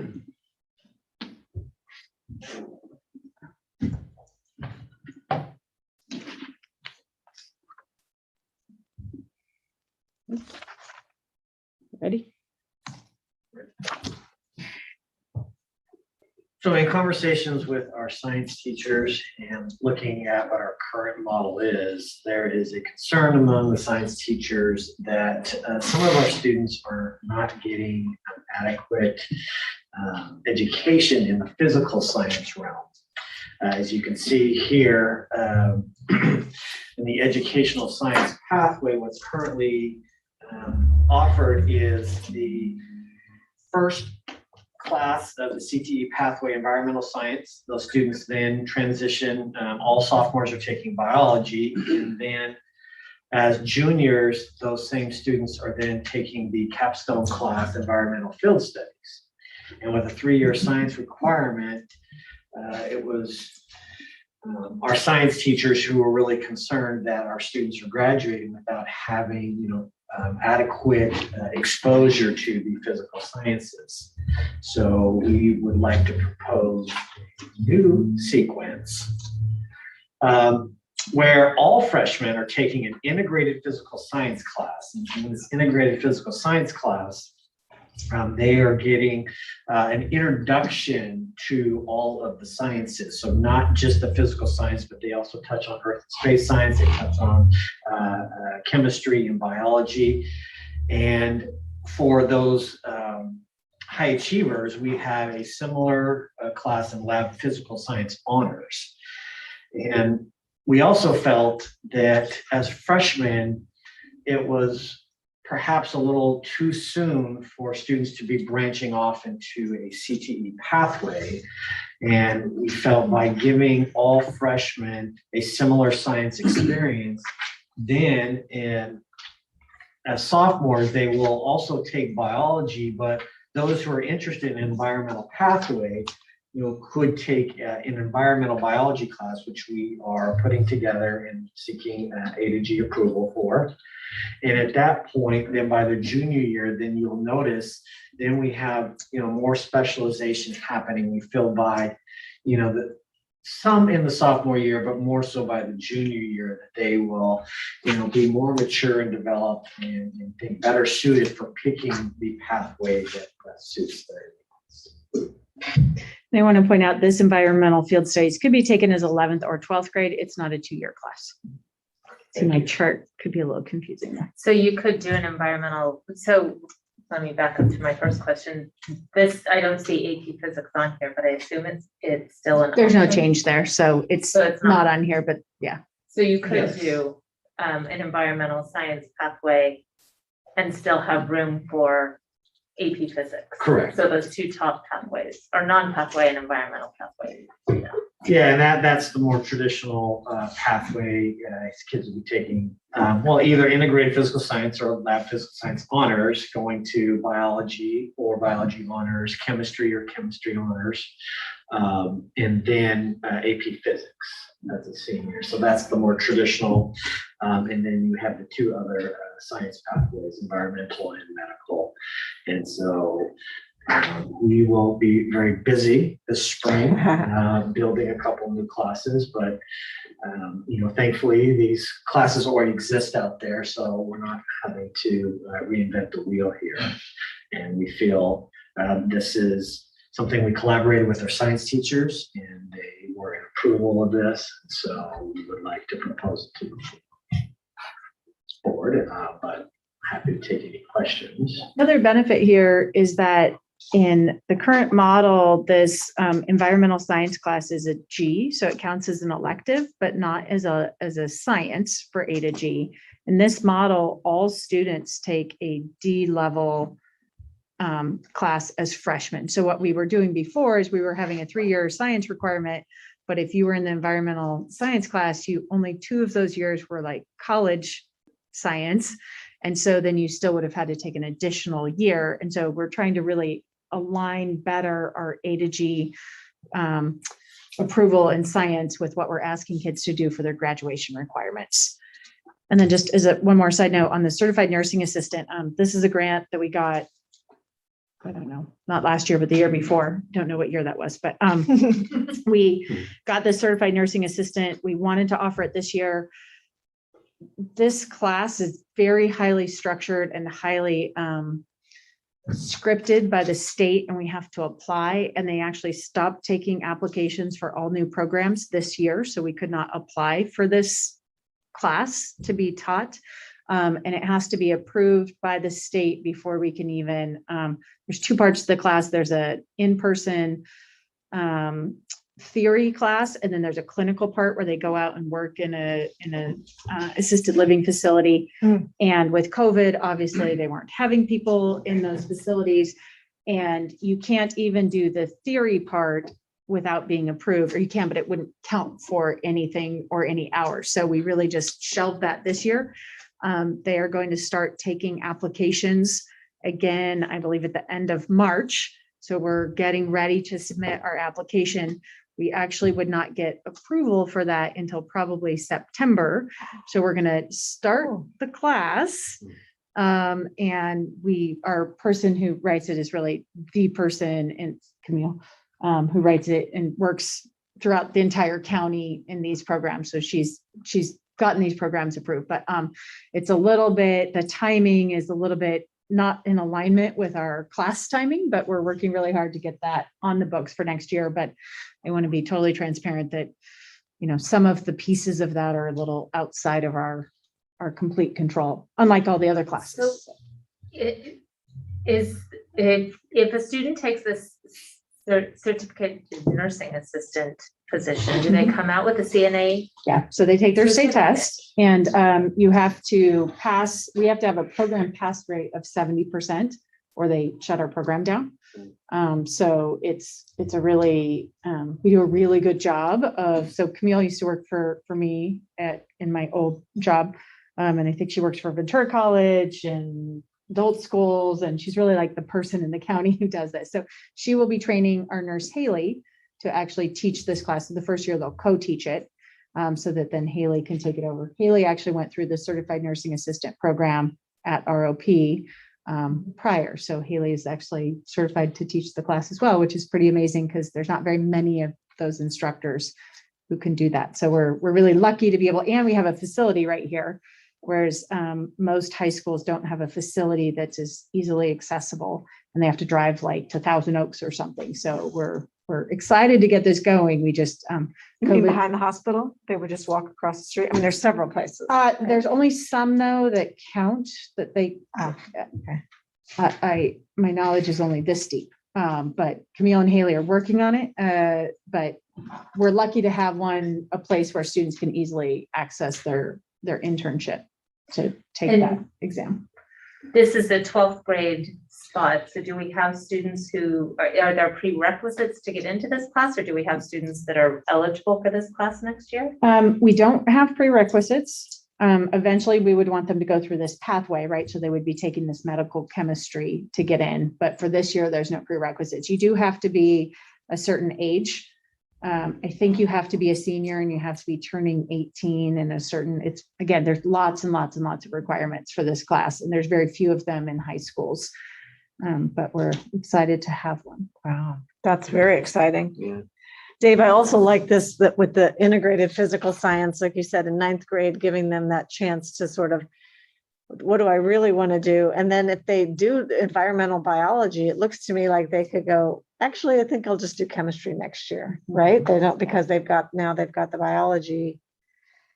Yeah, it's kind of fitting into the theme of the evening of, trying to provide as many options as possible for our learners. And I would like to respond to their public comment by Stephen Lee concerned about the Health Science Academy. And I think, we are keeping that alive, but also adding that certified nursing assistant branch off of what was just originally just the Health Science Academy. So, the medical chemistry, then to the emergency medical responders, that is our current Health Science Academy. So that will remain under this proposed sequence.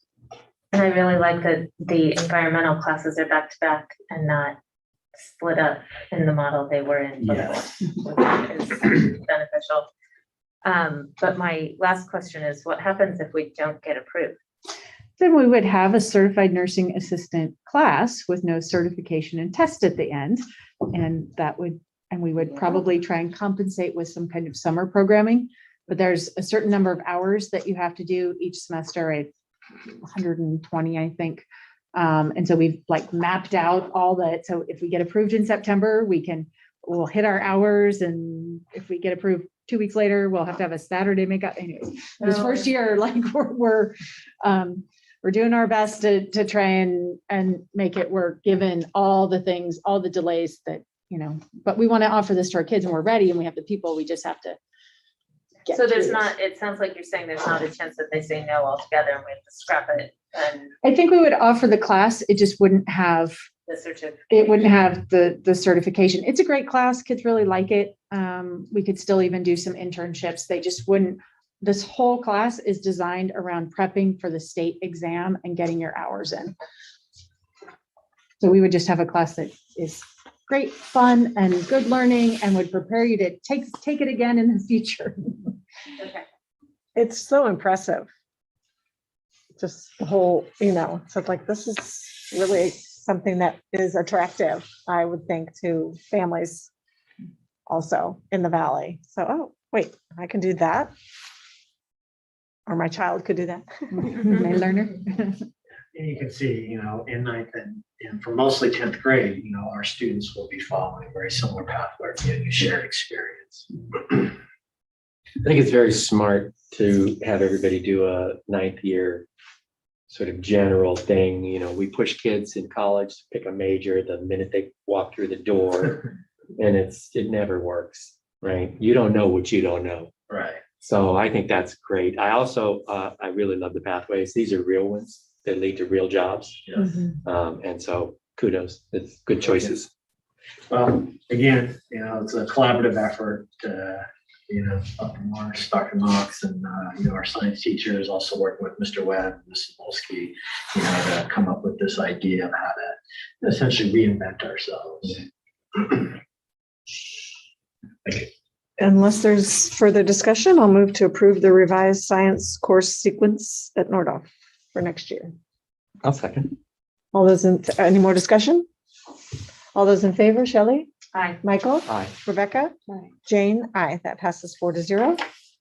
Thank you very much. Thank you. Thank you. Very exciting. One more item, Mr. Munson? Don't go away. Yeah, you've got one more item. Okay. 7.2.4, the proposed course changes. We're actually changing this up a little bit. One of the questions from our SAC students will become irrelevant. So we don't have a presentation on this. You have received all of the proposed course and course descriptions in your agenda packet. We would like to remove study hall as an option on this sheet. So if we take that off, I would just invite any questions that you might have for Mr. Munson about these proposed changes. So the SAC students had questions. I don't know if you. I know, heard- can I, how do I get, can I go to something else? No, that's just on my. One I do recall was about the English and digital media class. I Mhm. think Dr. Morse, reiterated that is optional as part of that digital media pathway, open to students. And we don't feel like that would prevent anybody from accessing, the AP English next. We use teacher recommendation. And so we expect, we're going to have a credentialed English teacher teaching that class. And so we feel their recommendation would carry the same weight as if they were just teaching a sophomore English class too. But you wouldn't necessarily take that class. I think I heard Bridget say something about taking that as a 10th grade English class and then taking an AP English 10th also. You wouldn't do those two simultaneously. Probably not. Could if you wanted to, though. Okay. Yeah, If that that was would be non-traditional, but super into English. Yeah, you were very into English or really into video, or one of the things we're always trying to do is to give kids, there's only so much room in your schedule, right? And so if you were really into, video, but maybe you had a conflict, you could take this class where you have a lot of English content, but in the context of video, that might be something that makes sense to you because you want to take a video class, but the video section isn't open. This is something new that we're really piloting, this idea. There's something called the UCCI, I don't remember what that acronym stands for, but these are essentially integrated curriculum classes. And a lot of schools offer them. We don't offer any currently. And so this is really a pilot of this first class where it's A to G approved and it integrates career education and a core class, because what we find is our kids get stuck and jammed up in their schedule and they either can't complete a pathway or they can't take the elective they want because there's not enough room. And so if you're in band and world language, right, then those are your electives. But I really love video also. Well, maybe you take your English class as a video class potentially, right? So trying to offer, again, just like you saw in our science options, ways for kids to explore all the things that they might want to explore, given the limitations that we constantly deal with in scheduling. I remember Connie used to teach a journalism class that was 10th grade English and journalism. Yeah. And the kids who were just there for the journalism part didn't always have to complete the assignments that were the 10th grade English assignments. Is that? No, kids are doing all assignments. But it's not, so my question was in terms of Bridget was talking about an elective as well as another English class, but would you take English 9, 10, 11, and then as a 12th grader go, I want to do that design class or no? That's because it's more wrapped up into the 10th grade English. well, no, you would have to make sure you have 4 years in English. That's a graduation requirement. So, the way it would work is that you'd have to take that as one of your English classes in the 4-year requirement pathway for the English classes. So, But if you could have it as an elective. Right, okay. You could be taking English 12 and then also taking. Got it. The other option is for some of our students who, may not pass English. One of the things that we are trying to avoid is putting you in the exact same class that you weren't successful in the first time, because it doesn't always lead us to high rates of success. So for some students, this might be a way to get their English credit or to retake a class in a different format that might be more accessible or exciting to them. But if you fail 9th grade English, can you do this class and make up for 9th grade English? I thought you had to do 9th grade English, no? Yeah, you would still have to. This is a 10th grade English. So if you failed 10th grade English, potentially, you could take this. But not if you failed any of the other English classes. Okay. No, being it's just a single It's just- class right, right now. okay. Yeah. That's where we would start at this particular point. And I just would like to reiterate what Dr. Morris was saying about the integrated curriculum approach that seems to be more so in education these days. When we look at, trying to get, the most out of a student's schedule. Obviously, there's, the counter argument of looking at, well, does that then take away kind of from the pure, curriculum approach, whether, you're talking about English, so I don't think you're going to find a perfect system, but I know that other school districts, I've spoken to people in Ontario Unified, I know that their integrated science approach, biology, incorporating earth-based science standards within it. That's part of the next generation science standards. That is the trend that's going on. We're trying to, pay attention to what other districts are doing and seeing the value in that. Sounds great. And I think that was all the. One of the other questions was the educator pathway. There's a. The reading intervention assistant. Right, and so the answer to that is it's not currently a pathway because it's not built out, but our goal is for it to eventually be an educator pathway. Right now, you can do the course that's being, well, it's already on, we already have this course, we're just changing the name.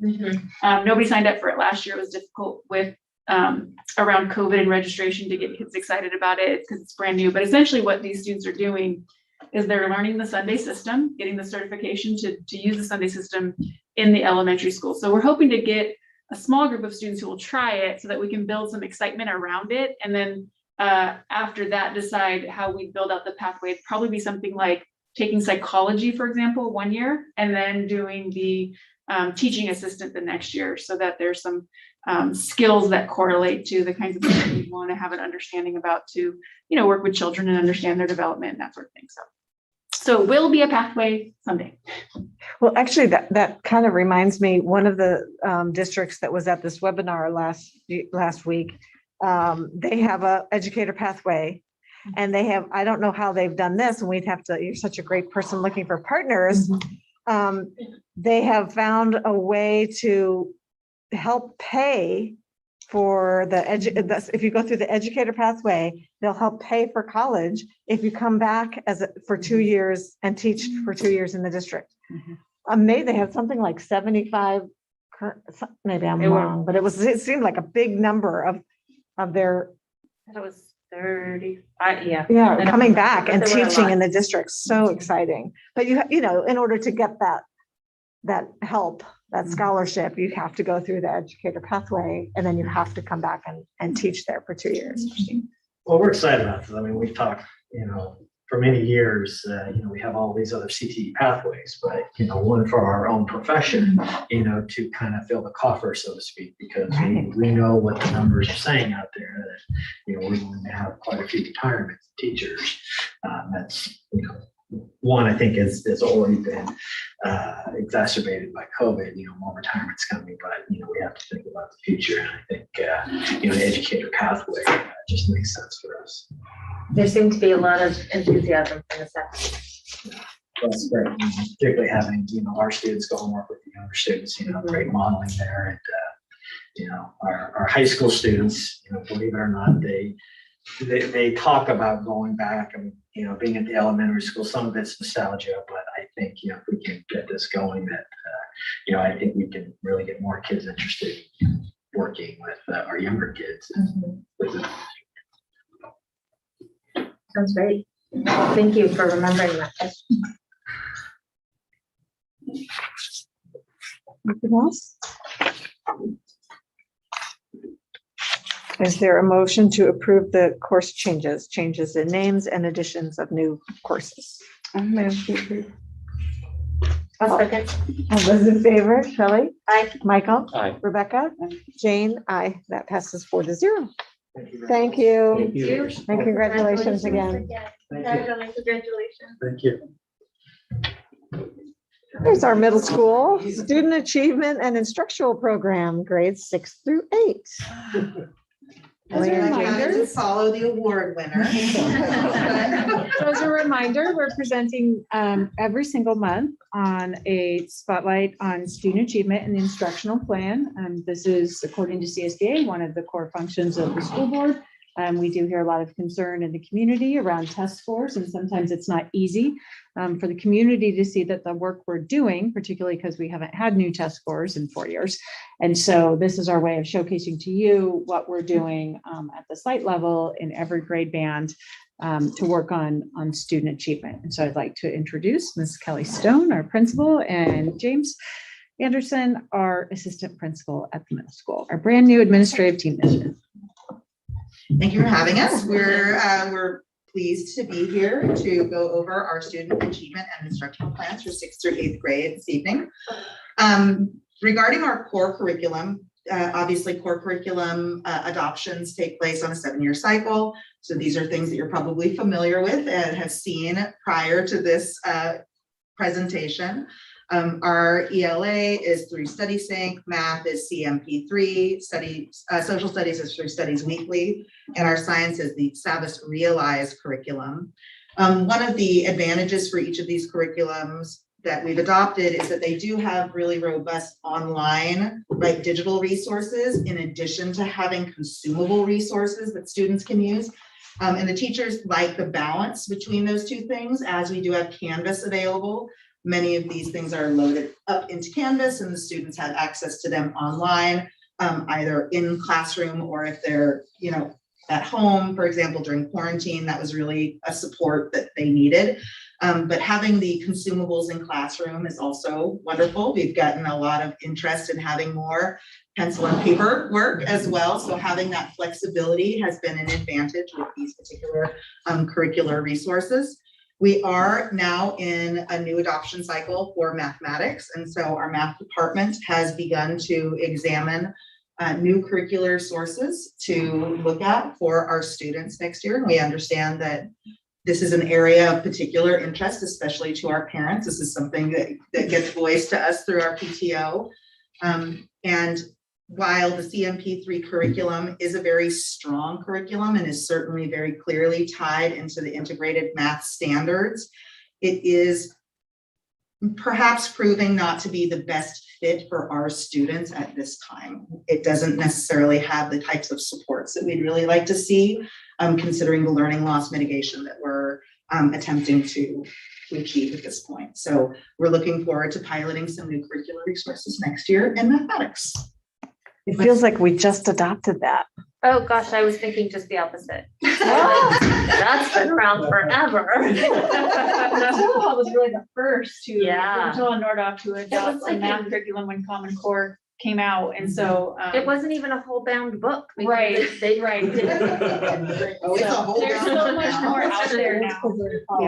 Yeah. Well, and it's a balance between language, right? And a lot of our new standards are tied to language, but if our kids don't have the language access, then they struggle in mathematics. And we know that a lot of our students are working on their language acquisition skills. And so, trying to find a way to support them in math and really have all of those extra supports embedded in the curriculum, I think is important for our kids to thrive in mathematics. So looking for something that maybe has done a better job in, the 7 years since we adopted this to come out with some new ways of integrating those two. Absolutely. So in addition to our core curriculum, we of course have intervention and supplemental programs that we're providing to our students at this time. We do currently offer both a reading support class and a math support class. And this is for remediation purposes. So students who are identified as being significantly below grade level are recommended into these courses by teachers and also by looking at test scores. We do use the Read Live Naturally in our reading support class, which is a reading fluency program. And these courses also utilize IXL math and English language arts as well.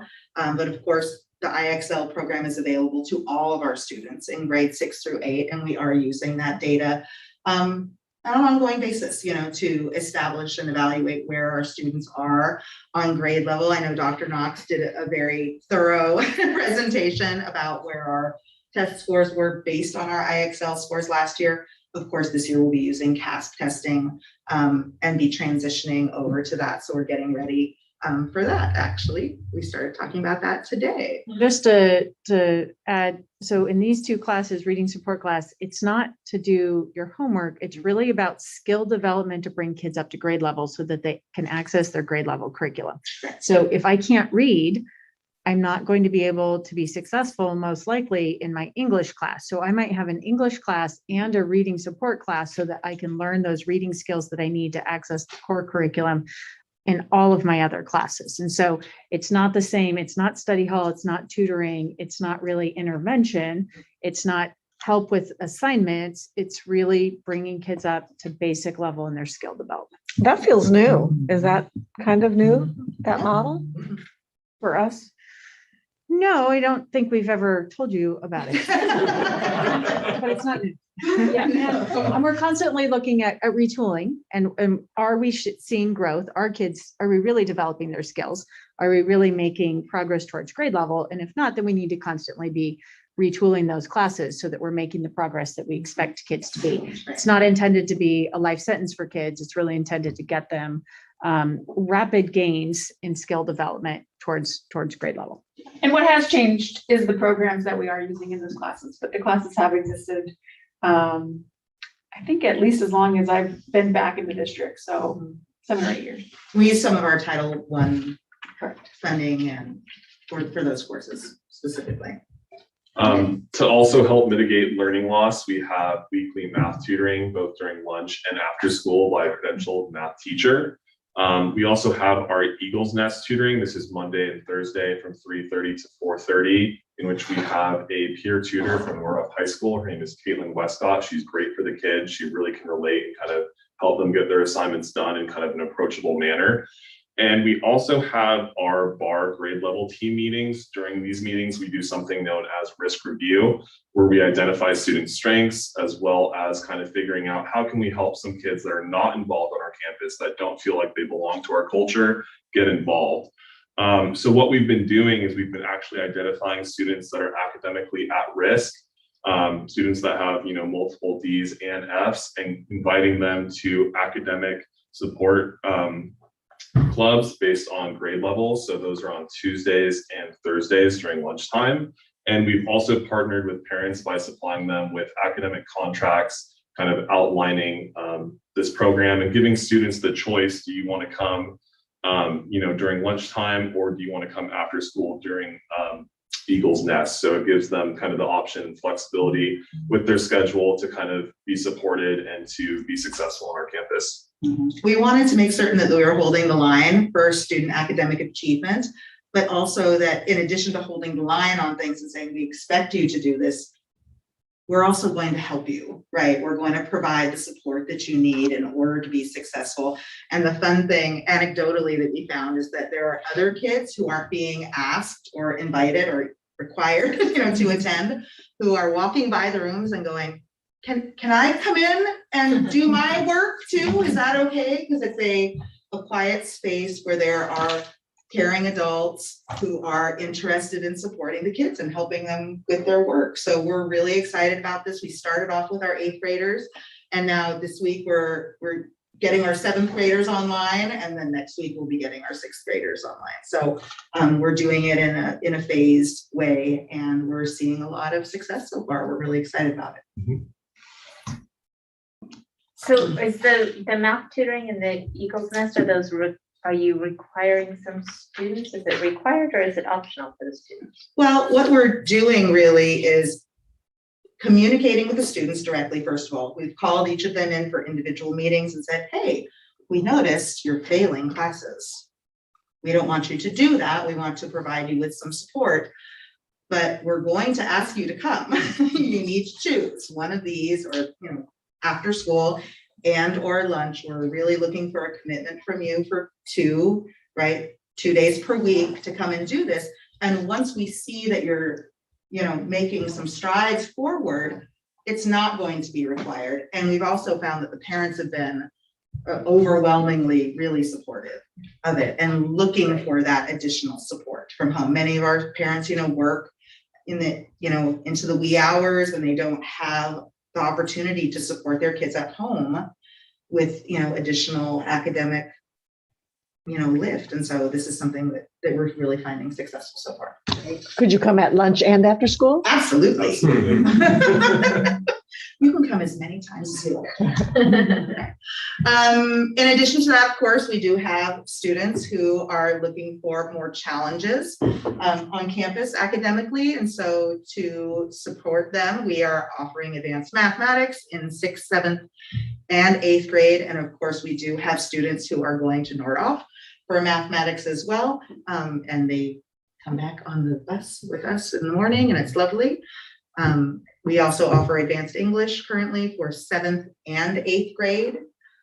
And then the ELA and math programs also have tiered activities that are embedded in them for extension opportunities for students in the classroom. So teachers are using those as tier 1 interventions and extensions during classroom time. And then of course, all of our students have access to IXL, and the extensions in IXL of course extend up through grade 12 for students. So all of those are available extensions.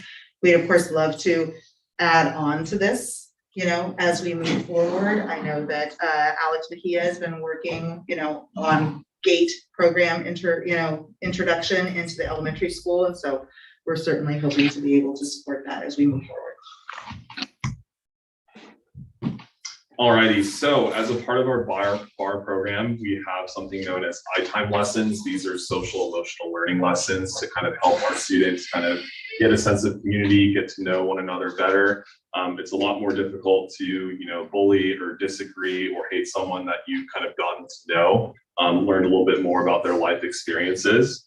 And we also have our advisory classes that are effective trimester 2. These are enrichment opportunities at the end of the day, in which teachers have I-Time lessons, group activities, and ultimately help support our students at the end of the day, kind of get started on their homework and kind of transition into the afternoon. How often does that happen? Every day. Every day? 4 days I'm sorry, 4 days a week. Not Wednesday. We have early dismissal on Wednesday. Yeah. So. And actually, both Kelly and James have an advisory class of their own where they You take do. some of our kids who need some extra adult attention. And they work with those kids 4 days a week in their advisory. In terms of restorative practices, I've currently been undergoing restorative justice training provided through the district through Leah. I forget her last name, Lyra Monroe. but she's fantastic. Again, really great strategies to kind of help our students kind of take accountability and own some of the things that they have done so that we can kind of move on and find solutions to how do we kind of move on and resolve the harm so that it doesn't happen again. We've also been handing out kind of school climate referrals. So we kind of catch kids being great. We give phone calls home, we parade them throughout the office, make a big deal about it, and we'll call and talk to whoever they want us to. So, you know, it could be an extended applause for these kids, really kind of recognizing them for being caught being great. Mm-hmm. And for those students who need some more support, they're being referred to our reteaching rooms during lunchtime so that they can take time to obviously reflect on what types of things they can improve with regards to contributing to a positive school climate. So we're looking forward to seeing more and more benefits from all of those programs. In addition to our bar programs, we also hosted a program called Breaking Down the Walls on campus. We had a special day that was specifically committed to social emotional learning. Students by grade level attended Breaking Down Walls in the morning or in the afternoon. We had to split up the groups. And then the alternate activity for the day was the empowerment workshop, which is, I believe some of you may be familiar with our empowerment workshop people here in Ojai. So we were very, happy to partner with both a local organization and also a national organization, which is what Breaking Down the Walls, comes from, and really meld those things together to fit our needs here in Ojai. In addition to that, we have partnered with Thrive Wellness and are thrilled to be able to go on wellness hikes with our students who have opted into those programs. Mr. Anderson got to run up Cozy Dell after the boys last week. And jump rocks across the Ventura River. So it's been very exciting and fulfilling. I hope you weren't wearing your suit. No. We actually just talked today. We only have 2 more weeks. We only have 2 more weeks of Thrive at the moment that are currently scheduled, but the response has been so positive and the kids have really felt an opportunity to connect with nature, right? And to feel that grounding, right? That really comes from being together and being in a safe space to share some of the struggles that they're going through right now. And we're really, really thankful to have Tessa who's been leading those programs, so. Yeah, and during this time, students journal, they learn kind of positive ways to kind of cope with stress and anxiety. So it's been a really empowering opportunity for those students to kind of just learn that everyone's kind of fighting invisible battles that you may not be aware of, and just to be more patient and kind and compassionate with others. So we're going to see if we can work on extending that, because it's been one of our more successful interventions this year. So. Absolutely. We're also still in our wellness room planning stages. I had an opportunity actually last week to go down to Oxnard and visit the Nest at Oxnard High School, which is their wellness center there. I had an opportunity to meet with the counselors and technicians that run that center and find out what types of things and programs, et cetera, that they're offering their students there, and to see how we can model that and partner with our other wellness partners here in the Ojai Valley as well to provide that kind of space for our students at Matilah. Kind of waiting on me for the next steps on that. I got it. That's you. I know. Professional development, of course, has been going along. Currently, we are still in process of doing our bar training. In addition to our bar training, which we have done 2 full days of this year, we've also participated in the UDL training that was coordinated by the district office and trauma-informed practices as well. We are looking forward now to taking our teachers to the bar conference, which is going to be in Palm Springs in April. So we're taking a team of teachers from varying grade levels and varying departmental connections to the bar conference. And I love going to conferences. I think it's very invigorating, and we're looking forward to having that time away from school also to collaborate and work together to improve our bar practices. We will also be having another 2-day training in the fall of 2022. And the other thing that we are benefiting from is the work with our coach. And so we have a bar coach. He has visited campus now once and will be scheduling 2 additional visits. And in our most recent visit, he gave us our coaching report card regarding implementation and where we are with regards to fidelity of implementation for the bar program. We're pretty much right where we are supposed to be. We're emerging for a first-year program, so we're kind of trying things out, kind of working out the kinks, but it's very successful. Ultimately, the bar program is kind of formalizing, conversations that teachers have in the lunchroom and documenting things, looking for student strengths, trying to find ways to connect them. So it's really just formalizing informal conversations that teachers have had in the past and creating a legitimate process in which we time things. We make sure that teachers have connections with kids. If no teacher has a connection with a kid, we assign a teacher to go talk to that kid, find out more about them, learn about their lives, and figure out how to include them more in our culture and school-wide community.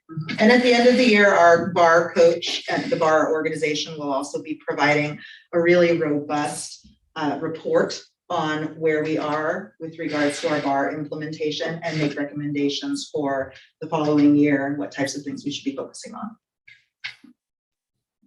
Are you seeing the benefits with the students? I mean, it's one thing to implement properly, which is great, but the ultimate goal is anecdotally, right? Yes. I mean, we don't have any data, right, Shelley? Right. I mean, it's very challenging. A new program in place, and you're bringing it online in the wake of 2 years of abnormality. It's very we don't really have a baseline of normativity to evaluate any data that we're currently gathering. We are gathering an enormous amount of data right now. And so we are looking forward to using this year really as the baseline as we move forward over the next 3 years of implementation. But to answer your question, I mean, anecdotally, yeah, we're seeing really dramatic changes with regards to school culture. I think, Cheryl has been wonderful. She came in earlier on in the year and was out on the yard with us and seeing the types of behaviors that were taking place on a regular basis. And we've definitely seen a decrease in the frequency and severity, I think, of a lot of those those behaviors. And that's something that we're really proud of and happy to continue to build on. So we do rank students level 1 to level 3. Level 3 is, there's a lot of concerns with that student, but we have leveled down a significant amount of students from level 3 to like level 2 or level 1. We have examples of, all that student needed was to join the basketball team or to join drama. And ever since she's joined drama, the misbehaviors have decreased. She's no longer in our office for attention. She's kind of found her niche group in our school. Because connections with learners matter. Great, thank you. You're welcome. Thanks very much. Any other questions? Thank you. Thank you. Have a good evening. Oh, Marilyn, hello. LCAP 7.2.6. Mental annual updates. It seems like it's always LCAP, doesn't it? This document that you got in your packet, I think it's a little over 30 pages or so, but it's really just part of the LCAP process. Normally, I'm always prefacing with normally because it's not normal anymore, but usually we do an annual update at the end of the year, but after the assembly passed, I think it was Bill 130, they buried something in there that said we should do a mid-year report. So the report that you got in your packet is a mid-year report of the LCAP. So everything you see in the packet, you've seen before in the LCAP. The only new addition is that mid-year progress. So I went through the metrics, each metric, some metrics, we don't know what the end result will be. Other metrics were in process and some we finalized, and you could see that in the column. And then in those columns, not only did I put the metrics down, but I also put some notes that I found kind of interesting, where we are and so on. Then the second part of this document is because we received a lot of one-time federal funds. There also in the document are 5 prompts that all LEAs were required to respond to. How we use the one-time funding, how we engaged our educational partners, and what we expect to see as an outcome. So I'd be happy to take any questions. I know it's dense, but I know you've seen it before. So the only thing new would be the column and the 5 prompts. So I'm happy to answer questions. And just to be clear, there will be pieces coming back to you. This is an information item, but you will see future items on the LCAP increasingly over the next few board meetings. So. Yes, in fact, we're meeting with the District Advisory Committee a week from tomorrow evening, and to show them a very similar document that I've shown you tonight. So just to give them a little sense of how are we doing on the 21-22 LCAP. So we'll share the same document with our District Advisory Committee. Right, that was going to be one of my questions, because I know the last time we talked about it in November, we were designing how that would work. And so my question was, has that started to move forward? Yes, I'm real excited because we have about 25 members on the District Advisory Committee. I hope everyone can make it next Thursday. It'll be over Zoom. A good portion are members of parents of their school site councils. So we get good representation from all schools. Then we have wonderful representation of our Spanish preferred families and also our parents of low income. So it's really the representation, I think, on the DAC, the District Advisory Committee, is really a microcosm of our district, which is what it should be. Any other questions? I'll keep you posted. I do want to just kind of point out and say, wow, on the reclassification numbers Mhm. from from EL to regular. To English. reclassified English proficient. Yeah, that's a big number.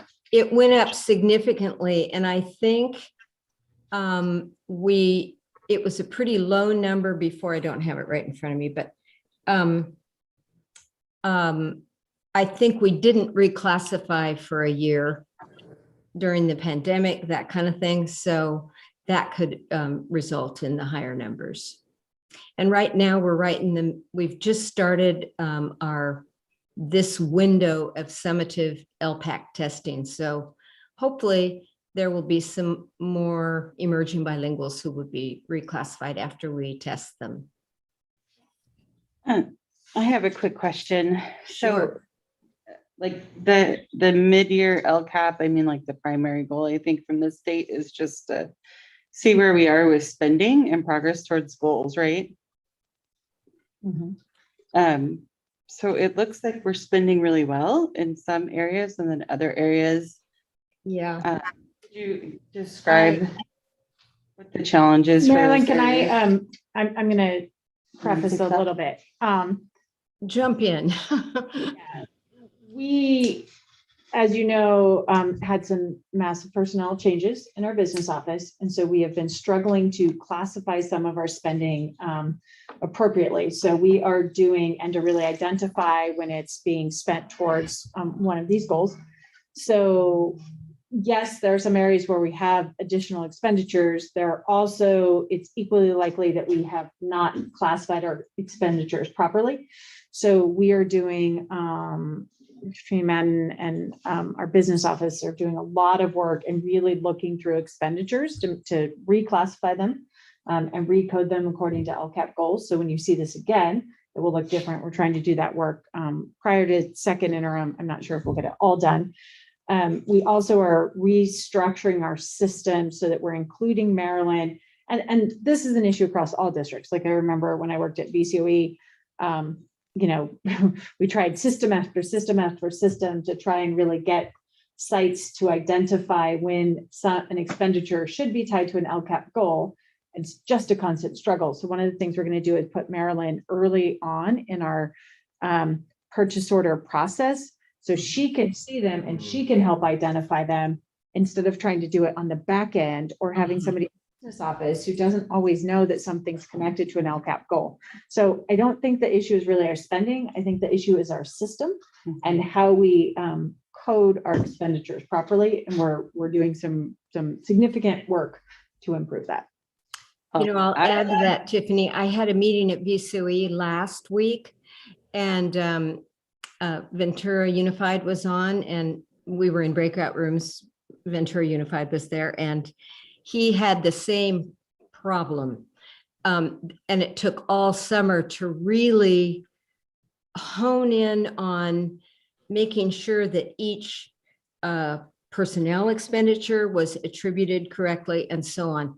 And so I don't think it's just an OHI problem. I think it's pervasive. I would totally agree with you. Rebecca. But I think, it's a huge challenge, especially with the giant budgets that we have to ensure that, and often in a lot of districts, the people who are identifying, like what goal it applies to they don't even know what it is necessarily, you know what I mean? Like they're not sure what they're purchasing. Right. So it's good to know that we have system improvements going on. Yeah, and then with our new employees in the business office, that's just added another layer. The other thing is Tiffany and Katrina and I will be working on it. Literally just the business office, and they don't know. We're working on it. Well, I think that's important to note because I think people who are looking at this and the DAC next week to understand that these numbers are going to change the next time we see them because they'll hopefully more accurately reflect actual expenses. That's correct. Hopefully. The good thing is at least on the left side, we are seeing what we are doing. We're just not targeting the dollar figures well enough. Mhm, mhm. Okay, any other questions on the document? Just this was the first time they've ever asked for a mid-year LCAP report. It's true. It only was buried, as I said, in the AB 130. I was looking for it in that, and the AB 130 is about 150 pages or so. And so I was looking for it, and it certainly was buried. And I would say, you know, if the LCAP doesn't have to do with the dashboard, does it? Well, we do take our metrics from the dashboard. So some of the metrics in the LCAP, we find in the dashboard. So, and Chronic absenteeism is what I'm concerned about. And it's like, hello, this is the COVID year. If you have to go home for 10 days to quarantine, your chronic absenteeism is going to be. Yeah, I think our chronic absenteeism and also our behavior. Yeah, I know. That on the dashboard are not going to be very good, but I think they're not going to be good for anyone across the state. No. So, And I think an ADA like is like we're one of 6 states who still uses ADA as a funding source because everybody else, because it's like the idea that we are, you know, we have to build like all of our students will be there every day. We have to staff like all of our, but we get paid, you know, for 85% of that or whatever it is on our ADA account. It's very difficult, but good job on the mid-year LCAP report. And I appreciate you pulling out as much as you could to show us on the expenditures. Thanks. Yeah, I think it'll help when, well, actually, it's already helped because Dave Munson was talking about having his next school site council. And I said, oh, I have some data that I just put into this mid-year report. So, you know, we have a little data, not all that we want, but we do have some. Thanks, Marilyn. Thank you, Marilyn. Oh, you're welcome. Good night. Night. If you guys don't mind, I'll try to get through the business section and then take a little break before we get to the governing board. Does that sound okay? 7.3.1 district-wide solar update. we're aiming for 8 o'clock, and I think in board meeting world, we're pretty close. Well, we started 10 minutes late. Yeah, so we're right we on would time. have been right on. We have some of our guests from Snyder Electric were traveling to get here, so we rearranged the agenda to be, and I think we're right on. So thank you. Yeah, actually introduce Mark Starkey from Schneider Electric and Robert Davidson, also Schneider Electric, and they've got a little presentation to give you a sort of a status update on our solar development process, and we'll have some questions after that. So, Mark, take it away. Thanks, Alan. Well, good evening, Dr. Morse and trustees of the board and community for Ohio Unified School District. I don't think we've met before. I've been here from inception of this initiative with the school district and Schneider Electric on your solar project. Although this is probably a familiar face to you, Robert Davidson, because he's presented to the board in the past with our colleague and coworker, Rachel Torgerson. But here I am. I'm also a program manager like Rachel. She couldn't be here this evening. So Robert and I are going to kind of go through this slide deck and just give you an update on our progress and effort so far with the project team and let you know what are some of the next steps and what are some of the exciting components that have already been developed so far in this initiative. So next slide, please.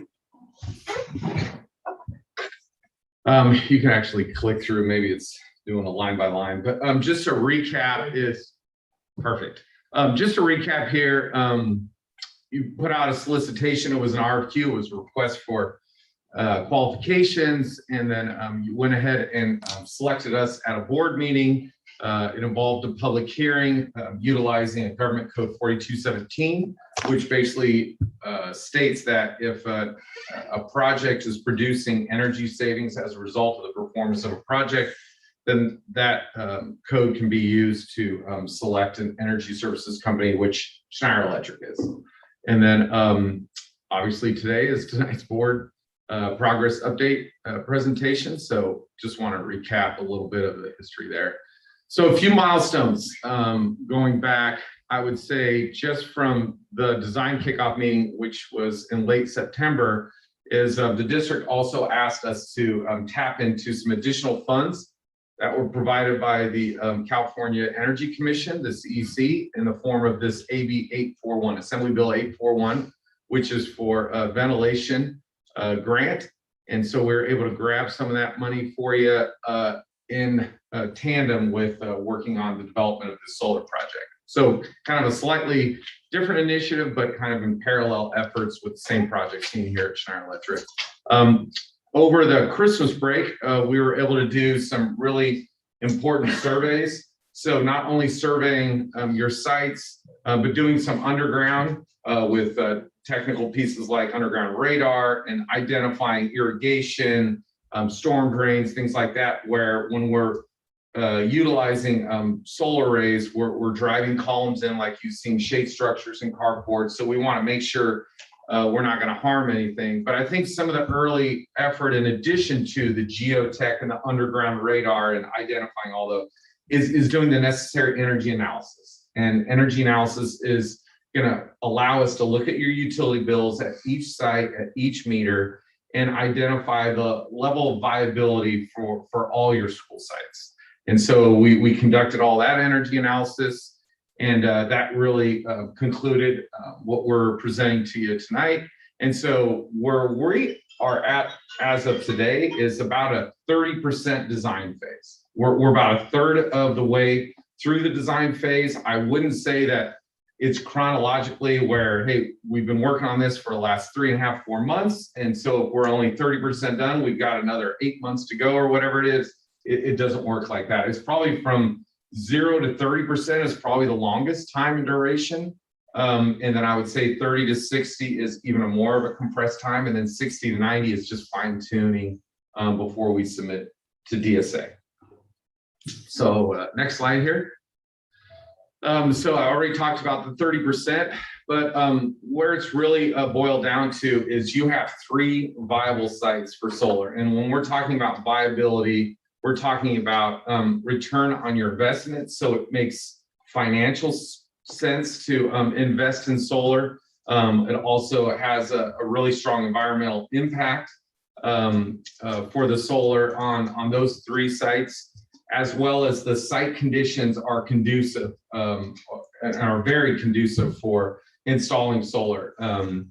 The remaining school sites that we identified and concluded that are not viable for solar, really, there's one of 3 things at each of those sites outside of Nordhoff, Matilha, and Topa Topa, is that maybe there were some existing site conditions, whether it was property lines or whether there was buildings that were located in certain areas where solar would be viable, that were not in compliance with DSA.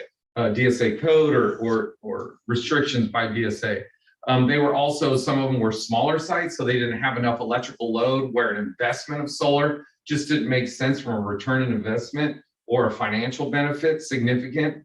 And so we're trying to be good stewards of your financial resources and obviously your environmental impact. And so some of those smaller sites didn't make sense. And then there's just fixed costs, regardless if it's a large array like we have at Nordhoff, where you have 350 kW, you have several shade structures, or a smaller shade structure at Topa Topa.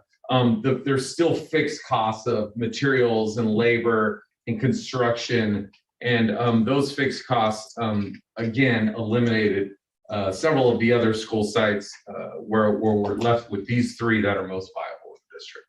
Question? Yeah, please. So I see close to 500 kilowatts here on this plan. That's right. Is that a lot? And what is that? How does that compare to our usage?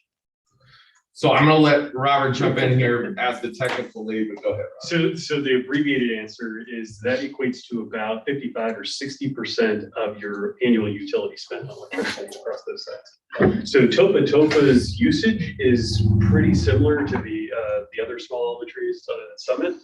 So it just didn't have the great site conditions at those other locations where some of the work that you've done previously made it really effective to connect in there. So the annual usage, you can see how Nordhoff and Matilha really drive your overall consumption district-wide. Good, thank you. So next slide. So sorry that this is cut off here. But just to kind of summarize where the project goals and scope of work is at this 30% level is we've got just under 500 kW. That number is still in the 30% level, so it could go up and down a little bit, but it's going to be somewhere right around that 500 kW level when you put all 3 grid connected sites. Again, we're talking about 2 parking lot sites where the solar is going to be at Nordoff and Topa Topa, and then we're looking at the shade canopy over the concrete bleachers at Matilla. I think we're also we're not ignoring the remaining sites. We will have some sort of solar representation, some renewable representation at the other school sites.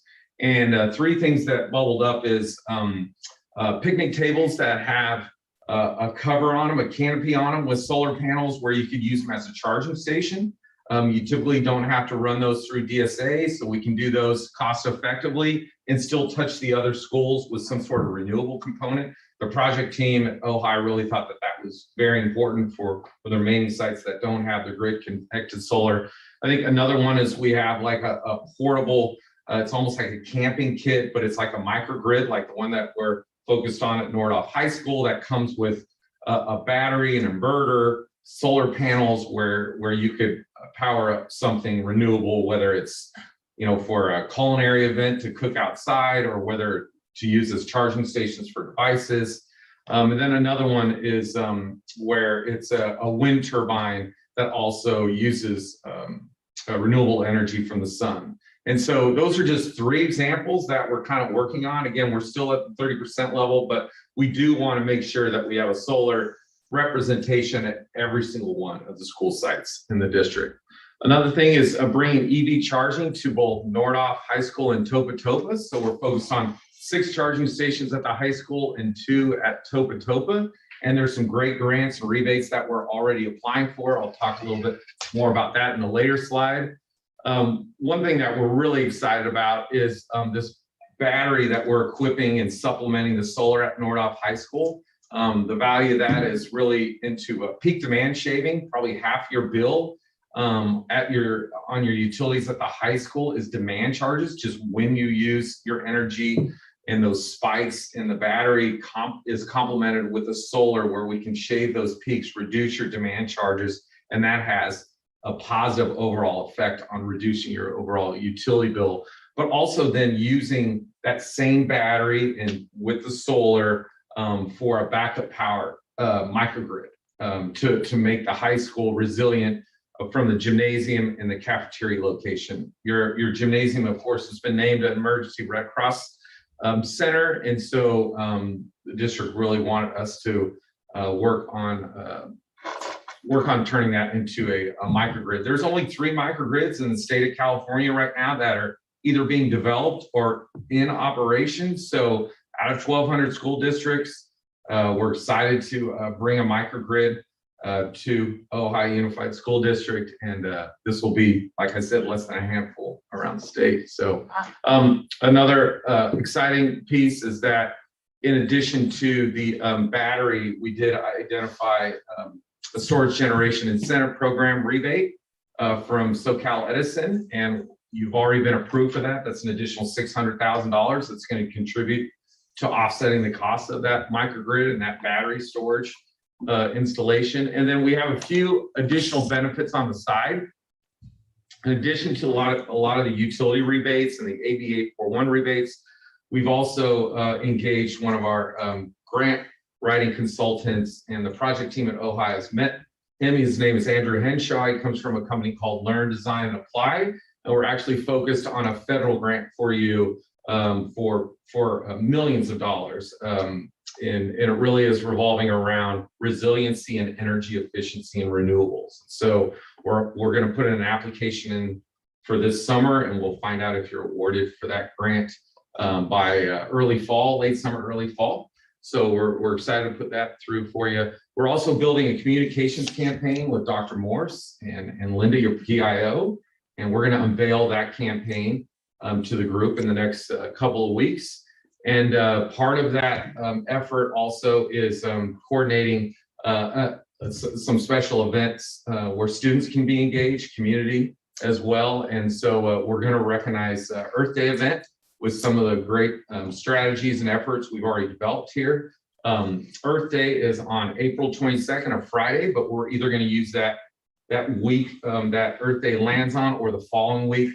Most of our school district clients use one or the other week, but we'll nail down the date, the activities, the students that we're going to engage. And then of course we have one of your own students from Summit, Liam, who's also part of our project team, and he'll be leading that Earth Day event with us as well. We're actually hoping to maybe incorporate, if possible, some Earth Day activities at the Thursday farmers market. So Earth Day is Friday, farmers market Thursday. So having some student performances, some booths, and really using that as an opportunity to kind of kick off those Earth Day events.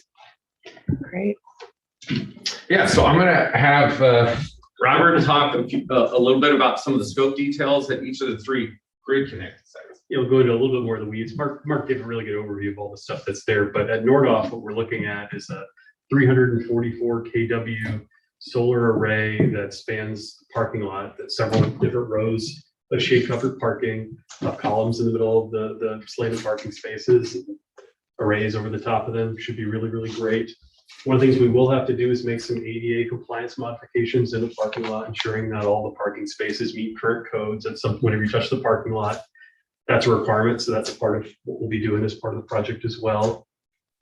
EV charging is something that when you do these big parking lot arrays, DSA expects you to get ready for EV charging. And so we're doing that as well. We're going to put 6 EV chargers in the parking lot at Nordoff. They won't be under the shade structure. They'll be off to the side. So you either get your EV charging or you get your shade covered parking. 5 of those spaces will be traditional spaces. 1 of them will be a van accessible ADA space. And then the battery that Mark was talking about. Right now we're looking at a 250 kW 4-hour battery. And Mark was totally right. Your ability to manage your demand, which is a big part of your utility costs, is a great benefit of this. But what's really cool is that microgrid islanding capacity. In the event of a grid outage, when you lose utility power within 2 seconds, essentially what will happen is the whole school will go dark, and 2 seconds later, the gym and the kitchen and cafeteria will have power. So what we'll have to do is manage the loads inside those spaces, right? You don't need to keep the auditorium lit up in an emergency setting. You don't need to have the stage lights on or anything like that. But effectively, the freezers in your kitchen will stay operational. The gymnasium will have lights, and you can basically maintain that emergency shelter status. We are working on the analysis for exactly how many hours you'll be able to do that. But the solar panels will have the ability to recharge the battery, and that battery will last. And so it's really an optimization question over time for how much of that 250 kW do you use to manage your utility costs, and how much do you keep in reserve in order to ensure that you have the supply for the long haul for your needs in those spaces. So we're working through the design details on that, but it's really exciting to be able to get both of those benefits of the resiliency and the cost optimization from the utility side. And I'm assuming that you have looked through plans for Nordoff in terms of the pool and the tennis courts and the things that we're adding that. Correct. So we have sized our solar at each of the sites to offset your likely long-term load. And so at Nordoff, we are accounting for the load growth. There are limitations for how big you can make it without going. No, I meant in terms of where you're going to build it. Oh, yes, Oh yes. my God, that's where we were going to put the tennis courts. Alan and Nobody told him. We've had a lot of good times walking the buildings and the lot and understanding exactly what the long-term plans are. And yes, we're off to the east side of the parking lot where there are no expected changes in any time horizon. And the microgrid would only support Nordoff? Correct. And it's not the entire school, it's those critical spaces, right? So when there's a grid outage, you won't have 4 hours of battery to go power the entire school. You'll have whatever you have in reserve available. Depending on the time of day, maybe the full battery. It may only be some partition portion that you kept in reserve. If it's the least optimal time of day. You never know when an emergency is going to happen. So, but it would be there to provide for Nordhoff specifically, the gymnasium and the freezers and coolers in the kitchen. And really, a lot of that comes down to that being our emergency evacuation shelter for the community. So providing a space in the community. So if there was a community-wide power outage, we would have, you know, freezers, and we could have food stored there, and then also in the gymnasium, which would likely be the shelter location. Right, and just on that topic, I mean, we got 250 kW battery. If you have a longer term event, you're gonna have 3 days of outage or something like the fire where you when the power is gonna come back on. Then you can still go to a diesel powered generator or something like that to provide that. You can provide that. Right. That energy. And the reality is you're gonna have 344 kW worth of solar to go repower that battery during the day, and those loads don't use anything close to that. So the intended design is on a clear sunny day, you'll be able to replenish the battery and just kind of keep going as long as you possibly can with that. So at Matilaha, we're not doing a parking lot array. We're doing an array over the bleachers facing Ojai Avenue. And one of the things that we're really excited about with this is we are going to be wrapping about a third of the panels with a solar skin that will be visible on Ojai Avenue. That will be either some artwork or some district branding that, you know, is a really cool sign of the community about the commitment to energy efficiency and being green. It's something that we're really excited about. It's a 93 kW array that we're designing for at the moment.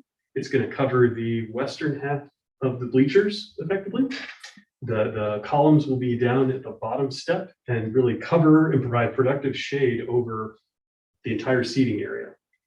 One of the challenges that we are working through at the middle school is that the access to the bleachers is not ADA compliant today.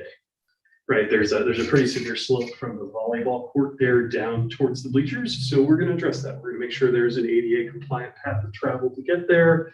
There will be effectively a viewing deck, a flat little area with some railings around it to ensure that there's a handicap accessible pathway for everyone to go and enjoy the shade and the access to the field.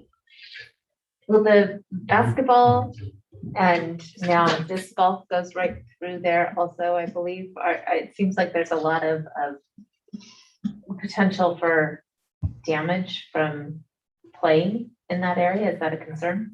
It's not a significant concern. So the back of the array is going to be about 15 feet above the level at the back of the stairs, at the back of the bleachers.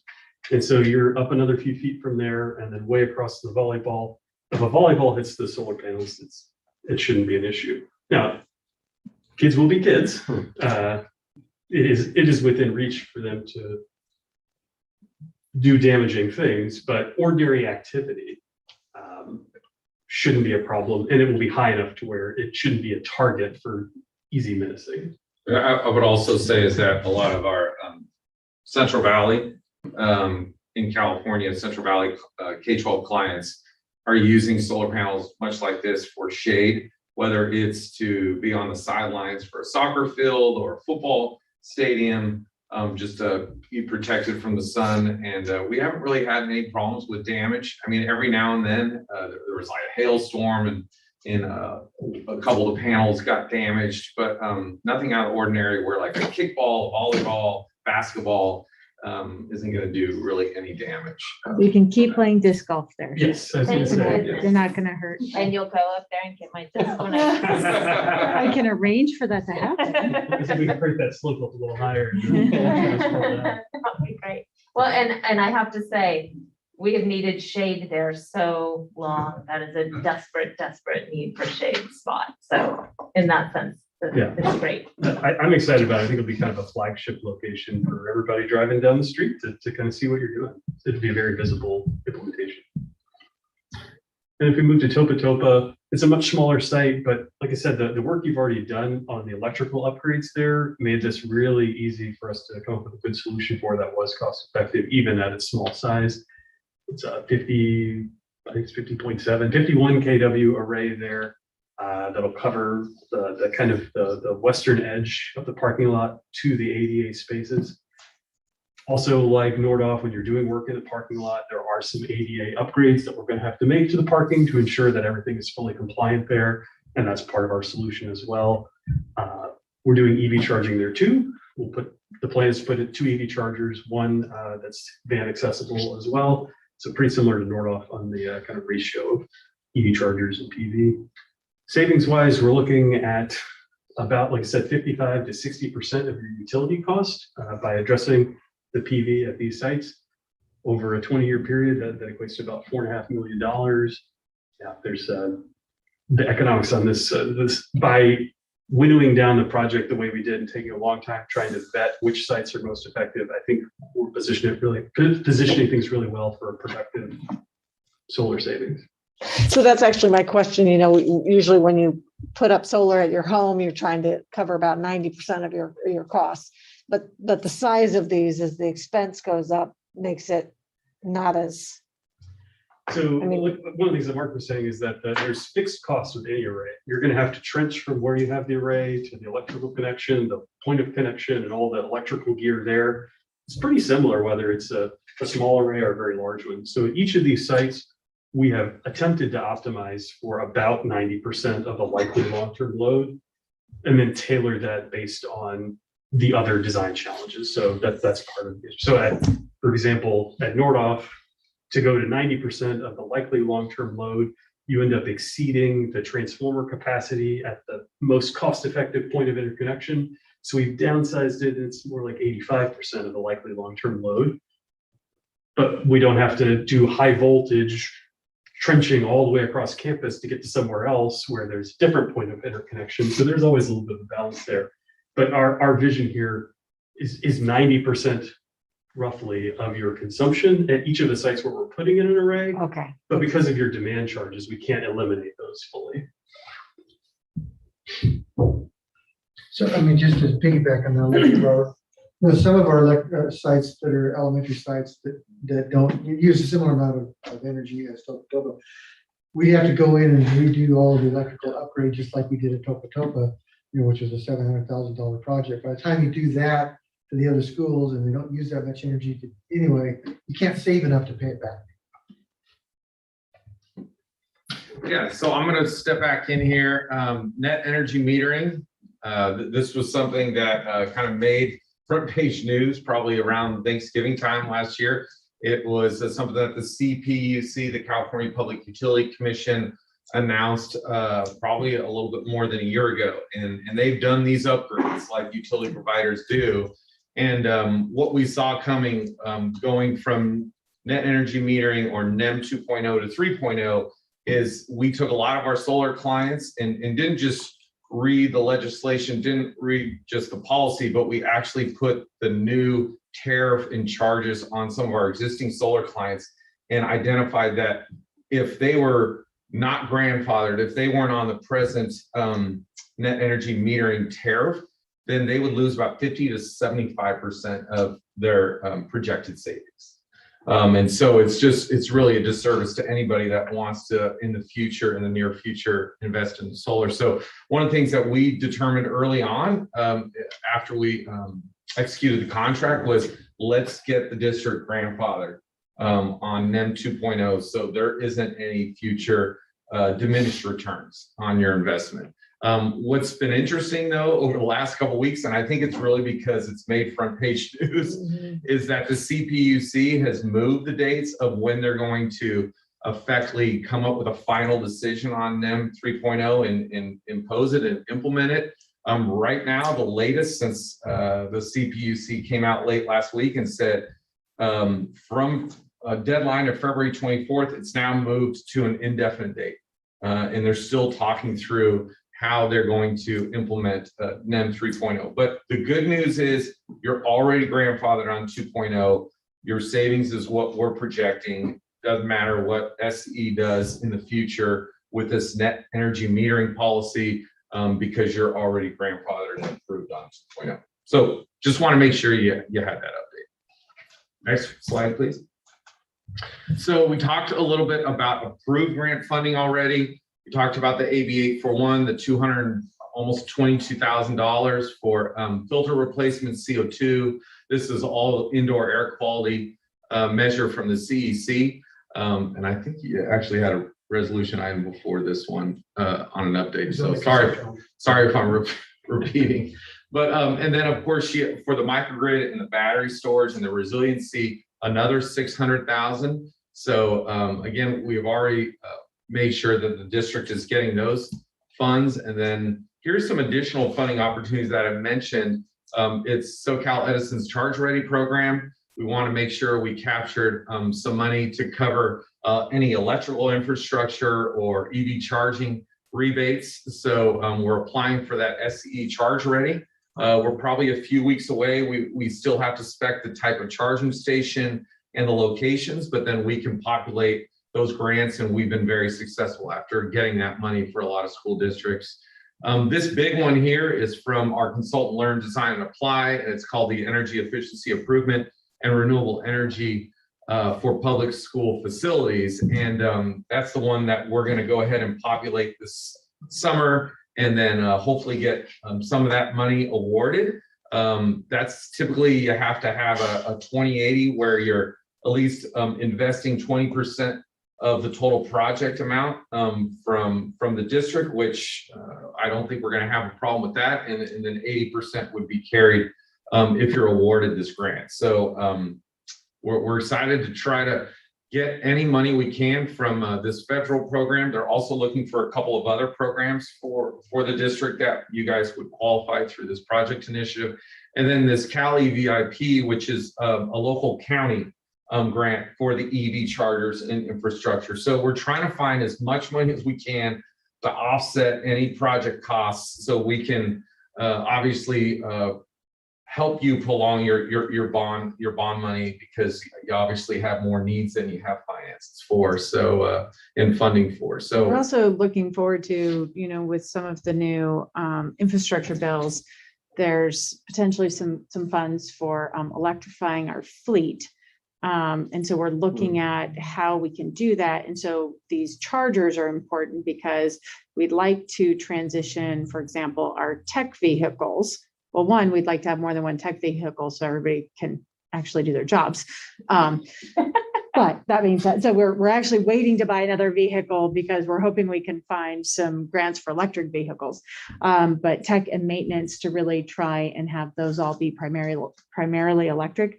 Maybe one or two buses in the future, but definitely not all of the buses. There's some heat issues that come up with electric buses and things like that. But really looking at building now the infrastructure on our sites so that as we transition our fleet, they can, for example, tech can go to Nordhoff, they can plug in their car while they're working, get back in the car, drive it over here and plug it in. So we're trying to do all of this in conjunction and thoughtfully so that all meshes together in the future. Like vans, trucks, vehicles that are owned by the district, just kind of a quick rule of thumb, typically going from fuel to electricity, it's about 2/3 reduction in costs on an annual basis. On the M&O, it's about 75% reduction because of oil changes and just the common maintenance that you have in a fuel-driven vehicle versus electric. So there's a lot of financial and environmental positive benefits when it comes to just even moving over your staff fleet. Next slide, please. I have to click on that. So again, we're right here at the scoping phase, which kicked off November. We're going to finish this 30% level. We're at the 30% level. I shouldn't say we're finishing it. I talked about a compressed time. It's probably late February, early March that we should be coming back to the project team with the 60%. And that's really just fine tuning like some of those ADA requirements, really setting the shade structure or the canopies out in the parking lots in the exact location that they're going to be, including the locations for the EV charging stations where the battery is going to be located. We're even doing some site walks this week as well. And then we're going to move to a DSA submission in probably late March, maybe early April, just depending on how much we can get done between now and the 60%. And then our hope is after DSA approves and they give the blessing for construction, then we come back once we've collaborated with the project team on scope, price, schedule, and we'll lay everything out for you. to present and review. And then if you choose to approve that construction amendment, then that would green light us to start implementation, start work. Next slide. The last one. Okay, that's the last one. So thanks again for your attention. Any other questions? So that sounds like it would put us on schedule to start by summer having this. Our goal is to start in summer. I know we won't complete this summer, but to start in summer, there is some lead times like everything is these days. But we're trying to get ahead of that with some pre-order on some steel, and we've already got the solar panels specified. We definitely don't want to jump the gun because DSA is one of these kind of mysteries, right? You never know how they're going to review and when they're going to approve, but at the end of the day, we are looking to mobilize and start construction this summer. Thank you. All right, thank you. Thank you. That's The great. two items here, 7.3.2 and 7.3.3. We have information that we have read and it's late in the evening, so Yeah. if we can shorten it at all. I'd Absolutely. appreciate Just a couple quick highlights on the bond update then. The Nordhoff roofing is complete. We finally had the final walkthrough. And I guess you just heard about solar. That's obviously a biggie. And over President's Week, we're addressing some grounds and drainage issues at Nordhoff that we found in the last rain. Hopefully it rains again and we can test out our new fixes. San Antonio is getting painted and we're doing the Tobo electrical swap. Oh, great. So we, take advantage of all the breaks. That's it. Nice, short and sweet for that. That's great. Everything else you guys have read. Unless there's questions. I don't think I had any. No, the list looked good though. Good, thank you. And thank you for those. They're good to read through and kind of keep up. Oh, yeah, appreciate that. And we'll bring you these bond project updates, the next item with the budgets. Every year, we want to show you kind of where we are in terms of our spending, what we're on track for. Some things come in under, some things come in over. And sometimes we have to modify projects a little bit. So we always want to keep you up to speed on individual projects, but we also want to holistically give you a chance to look at where we are at every campus across the district. And just a quick note on the budgets, actually, we kind of consolidated it. We took both bonds, made it into one bond project list. We were going back and forth between too many Excel spreadsheets too. And we just talked about it. I said it's kind of one lump sum for our project purposes. I know not for Katrina's scheme, but for us back there it is. So we consolidated that, and I will say we found an error Monday or Tuesday morning. We're actually unavailable funds. It's actually negative $200,000, not 1.2 that the summary says. There was a formula error, and it wasn't taken in the bond interest that was earned on measure JMK. So. Yeah. The other thing that this doesn't include is school facilities funds. So we're gonna say it doesn't include any modernization funds, doesn't include any of this, the developer fees, it doesn't include any of the stuff Schneider's that has gotten us. So none of that is built into the funds available. Some of them obviously come with, the HVAC stuff we have to use in certain sites. But the projected costs and projects to be assigned, like for HVAC for this project, is still on here, just not the potential revenue or funding sources, I should say. So overall, we're looking very good. Any questions about the budgets or anything, or any of the projects or anything like that? Yeah, it looks great. I will say that on the budgets, as we dial these in every year, we did a lot of work this year on accuracy of the costs and things. So we're getting more and more accurate with not only the costs that we've already spent and where they were spent, but what's coming up in the future. So we have a high degree of confidence. Great. Thank you so much. Thank you. Thank you. Can I have a 5-minute break here before we go on to 7.4?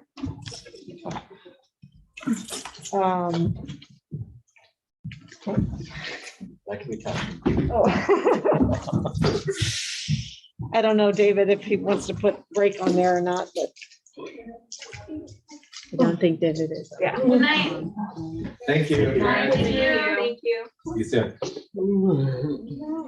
Anybody needs blueberries, there's blueberries. Hazel, do you know how to stop live streaming and then restart live streaming? Yeah. Okay, can you do that? No more of our banter.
personal information, sorry. Just being extra. No, I extra careful. appreciate that. That's a good thing. Maybe my husband texted. Hey, I Okay, we're moving on to 7.4.1, Yeah. Ohio Unified Salary Comparison. Right. I actually don't have much to say about this. I just wanted to provide you with the information that we have regarding all of the salaries in the district. I agree with Jake's comments that average isn't always the best, but there's pros and cons with every single type of metric. What we were trying to do was also give an example of our salaries without specifically calling out anyone's individual salary. But of course, when we have an average, there's the lowest end of the salary schedule and the highest end of the salary schedule, with most positions except for superintendent, which tends to just have one. It doesn't have usually a range. So if you have any questions, I can answer that. This item, we have some contract negotiations coming up. We also are working with both our CSEA and our OFT on salary. So I wanted to give you kind of a comparison.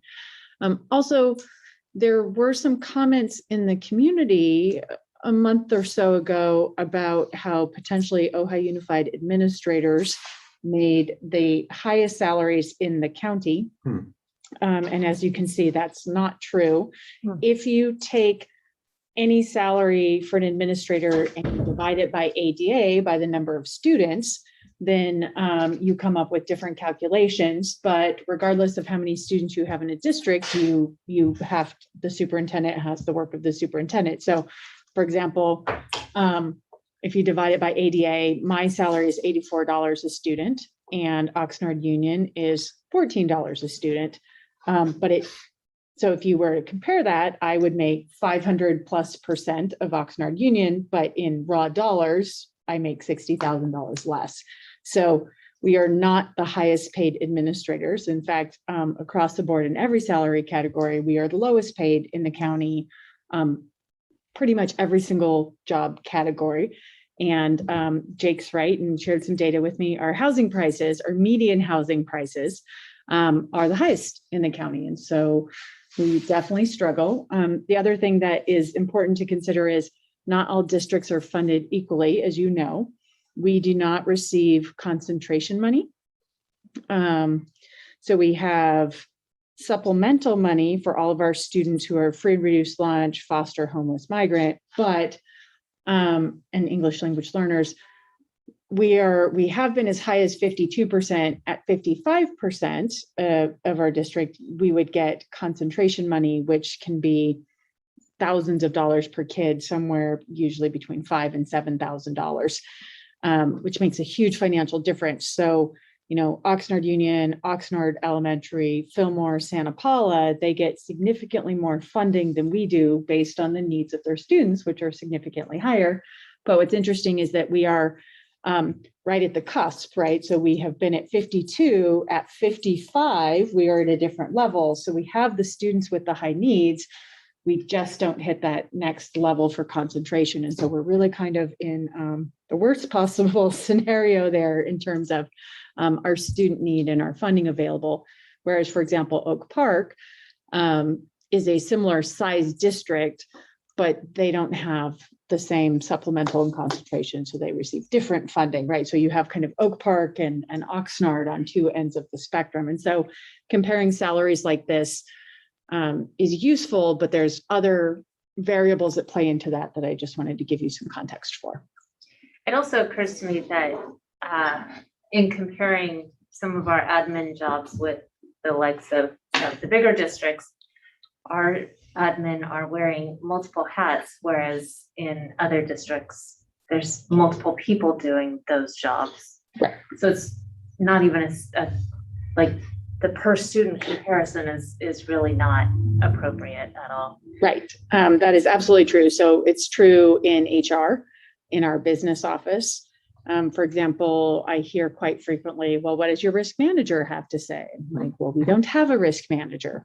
So that is a variety of people picking up components of that job. maintenance, operations, technology are also an area where we have, we've combined multiple jobs into one director. But most districts, regardless of their size, have separate people who do that work. And I can say even, for my position as superintendent, I'm grateful to have 2 assistant superintendents, but most districts have 3. Because that's the amount of work that you have to do. And so one of the things that's interesting is regardless of the size of your district, you still have the same administrative work to do. We still have to submit the same fiscal reports. We still have to do the same curriculum adoptions.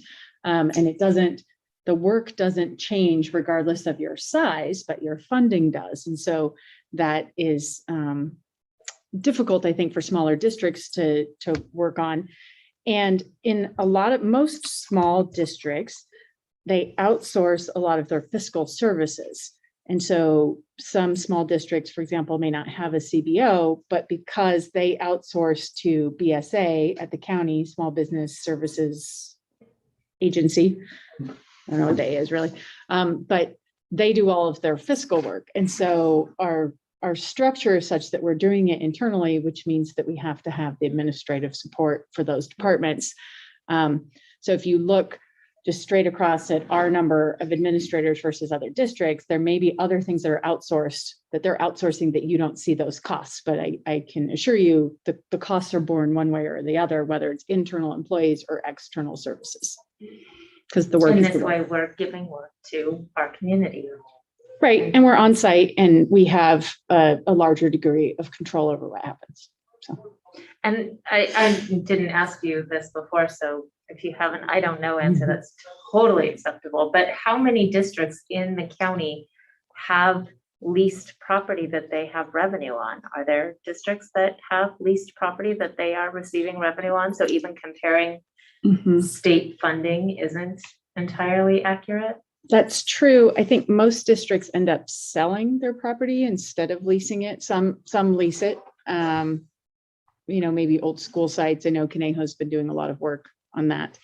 I don't know the answer entirely, but I know that there's been a lot of movement with district offices. So in the last, for example, 10 years, CME, Oxnard Union, a couple of other Ocean View, like they've all had new district offices, but I think they're selling their old properties to essentially fund the new district office locations.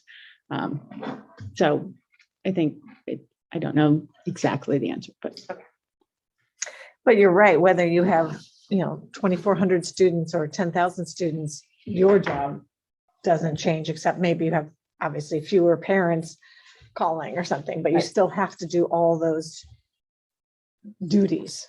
Right. And frankly, fewer, I can tell you, because I live with another superintendent, there are some times where there's things that I do that maybe other superintendents would not be as directly involved with, because they would have more support staff. So sometimes Tom will say, I don't know, Tiffany, I have people who do that. I'm 5 levels away from that report that you're working on right now, or grant writing or things like that. Passing out the COVID tests on a Saturday. Right. Well, I would say that I'm definitely in favor of getting our salaries comparable. And I think now, especially with COVID and the competition that's in the job market, period, it's going to be 10 times harder for us to recruit because, people can go to fast food restaurants and make more money than we're paying to be a janitor and, get better benefits, quite frankly, like paid college and paid, it's people are competing for jobs big time. And I don't want to lose any of our talent. And I feel like I understand the balance of we don't get that funding. I understand that so well, but I think it's also just critical for the survival of our district that we are somewhat comparable to other districts. But just for comparison, if we wanted to pay, so our teachers rank 20 out of 20 in the county. Ventura Unified is 15 out of 20. If we wanted to pay our teachers equivalent to Ventura Unified, it would require an additional $750,000 a year of revenue. to be 15 out of 20.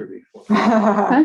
That's Did I the hear that same number as before? releasing this property. Oh, well, I just, and that's only teachers, that's not management and classified, but that is, of course, one of the larger So it would draws in take our, actually about $1 million if we were to bring up all staff.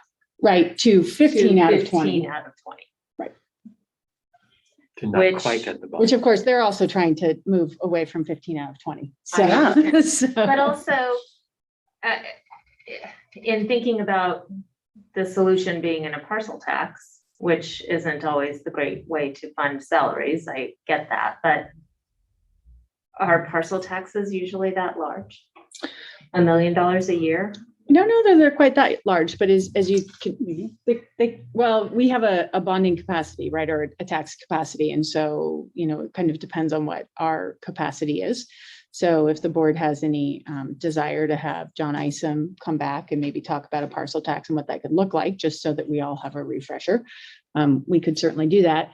And then you can see things like energy savings from solar and things like that. We're trying to staffing to ratio. We're trying to build in savings where we can to offset some of those Which costs. is a far better way to fund salaries than a parcel tax. These Well, it's internal. self-reliant, right? Exactly. You don't have to worry like, You oh don't have to geez, you just go back. negotiated this rate and now our community voted down our parcel tax. Right. That's super scary.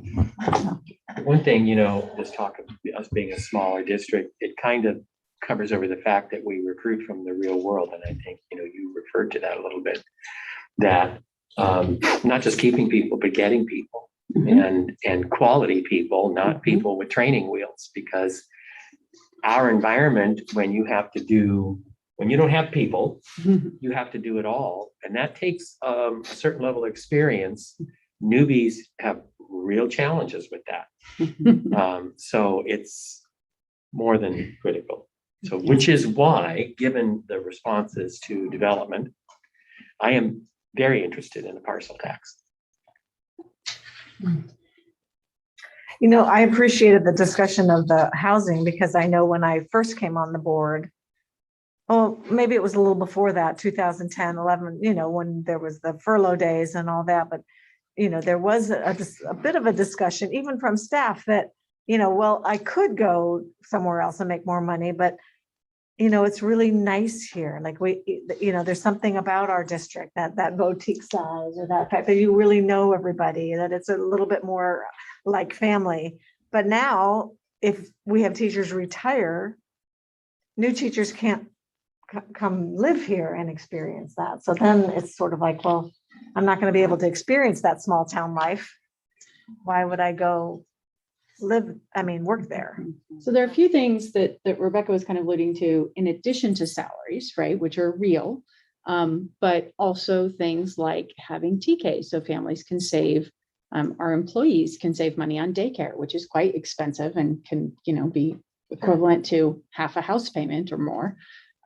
We can explore in the future opportunities for employee housing, because there's some state programs that make that a little more accessible now than it has been in the past. So even if we can never get to 10 out of 20 on salaries, or we can't do that right now, there are other things that we can do that may provide additional benefits to our teachers that make it accessible to live here, like employee housing, TK, childcare, those kinds of things. Better health insurance. Right? Haven't we? Fairly good health insurance. I've heard. Yeah. Over the years. Yeah. But even if you factor in our health insurance costs, we're still.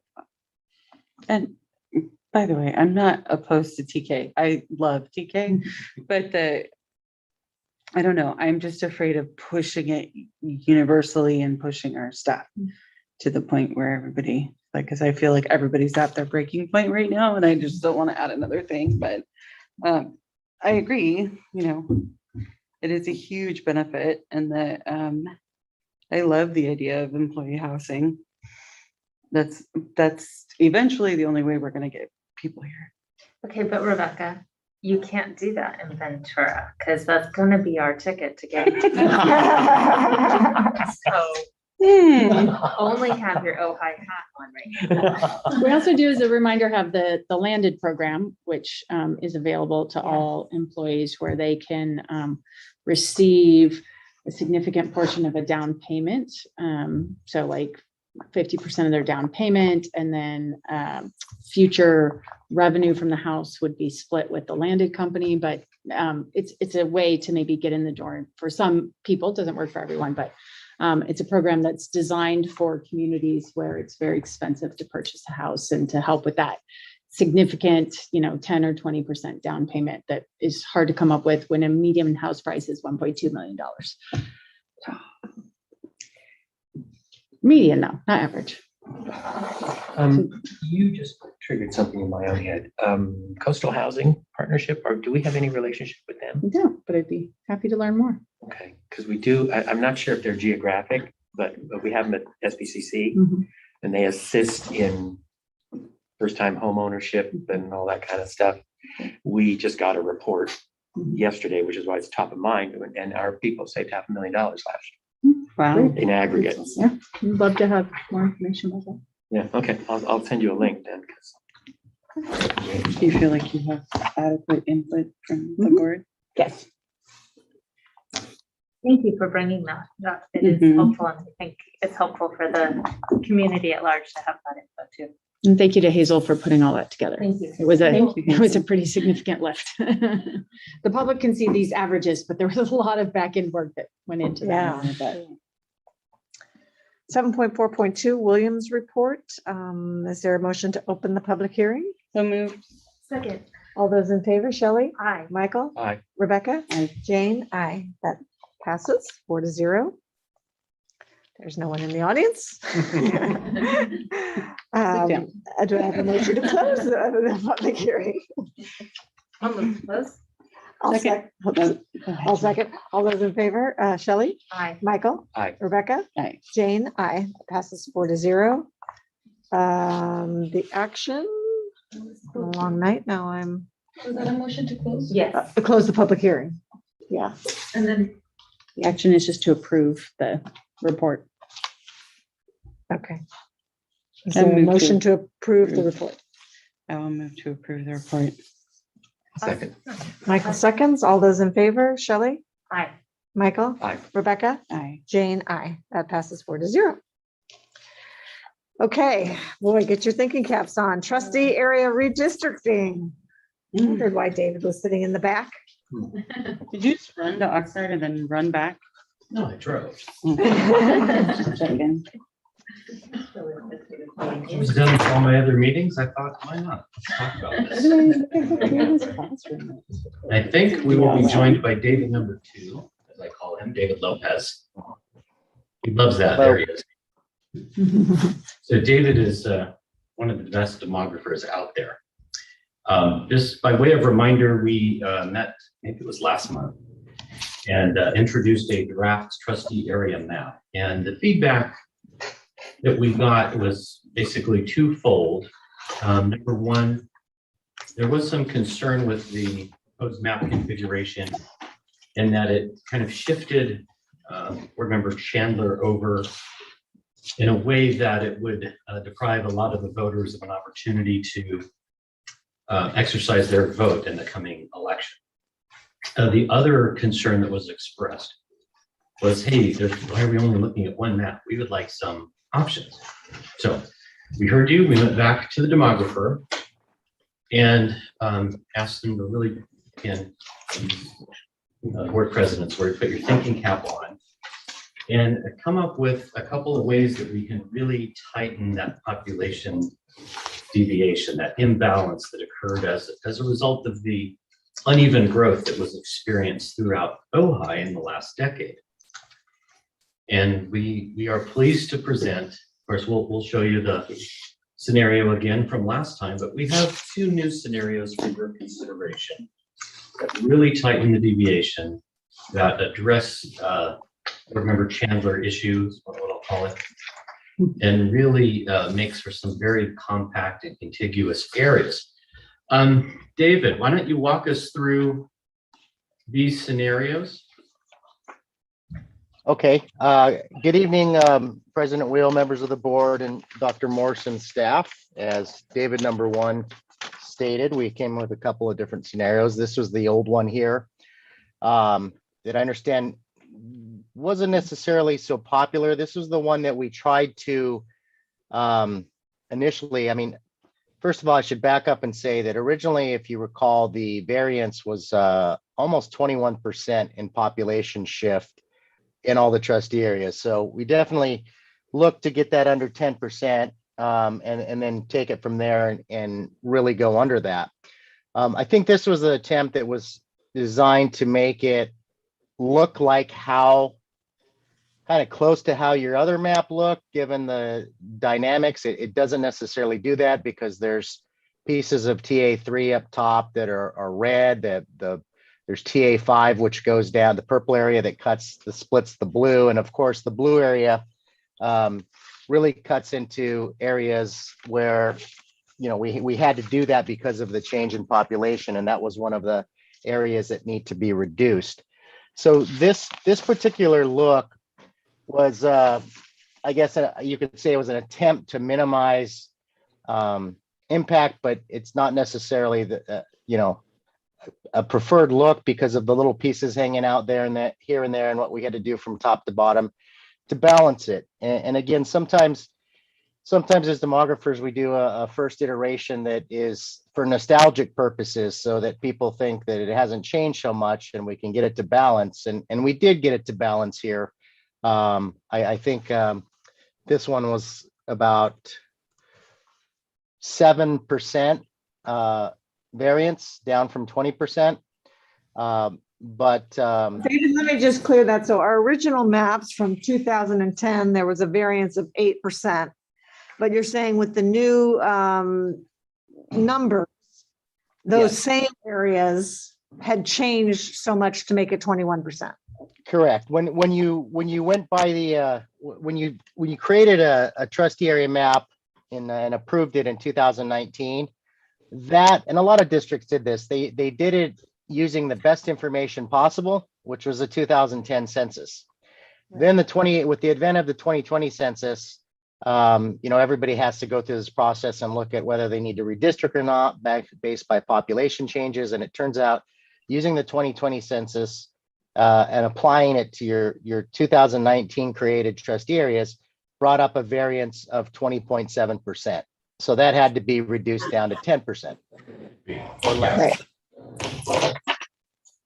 So this was the first stab at doing it. I refer to them as nostalgic scenarios, the ones that we first take an attempt to try to make it look like it used to, but there's obviously vast differences here in that the trustee area 5 at the bottom shifted up, trustee area 4 split these areas, and pieces of trustee area 3 you know, were adjusted to account for it. And again, this is our first attempt. And you can see there by the stars, the current trustees where they would fall in and represent and reside in. So this is just a first look. I wish we had done more looks like we brought today. So we wanted to kind of move to other scenarios to have you take a look at. And again, one of the components here was that the blue area, trustee area 4, from the way it was originally drawn up was almost 9% too much population. And the purple area was almost 12% too little. The red area, trustee area 3, was 4% down. The yellow area was 4% up, and then the green area is 2.8% over. So you know where the populations fall along the highways there mostly, and in this centered area where the trustee areas are smaller, and along the natural roadways here, you know, you have various roads here and the population seems to gravitate around there. But as you go to the extremes of your district, the population is a lot less. So that's why the purple area, trustee area 5 and trustee area 1 have always been larger, because they encompass a vast area just to capture a few people here and there until it balances.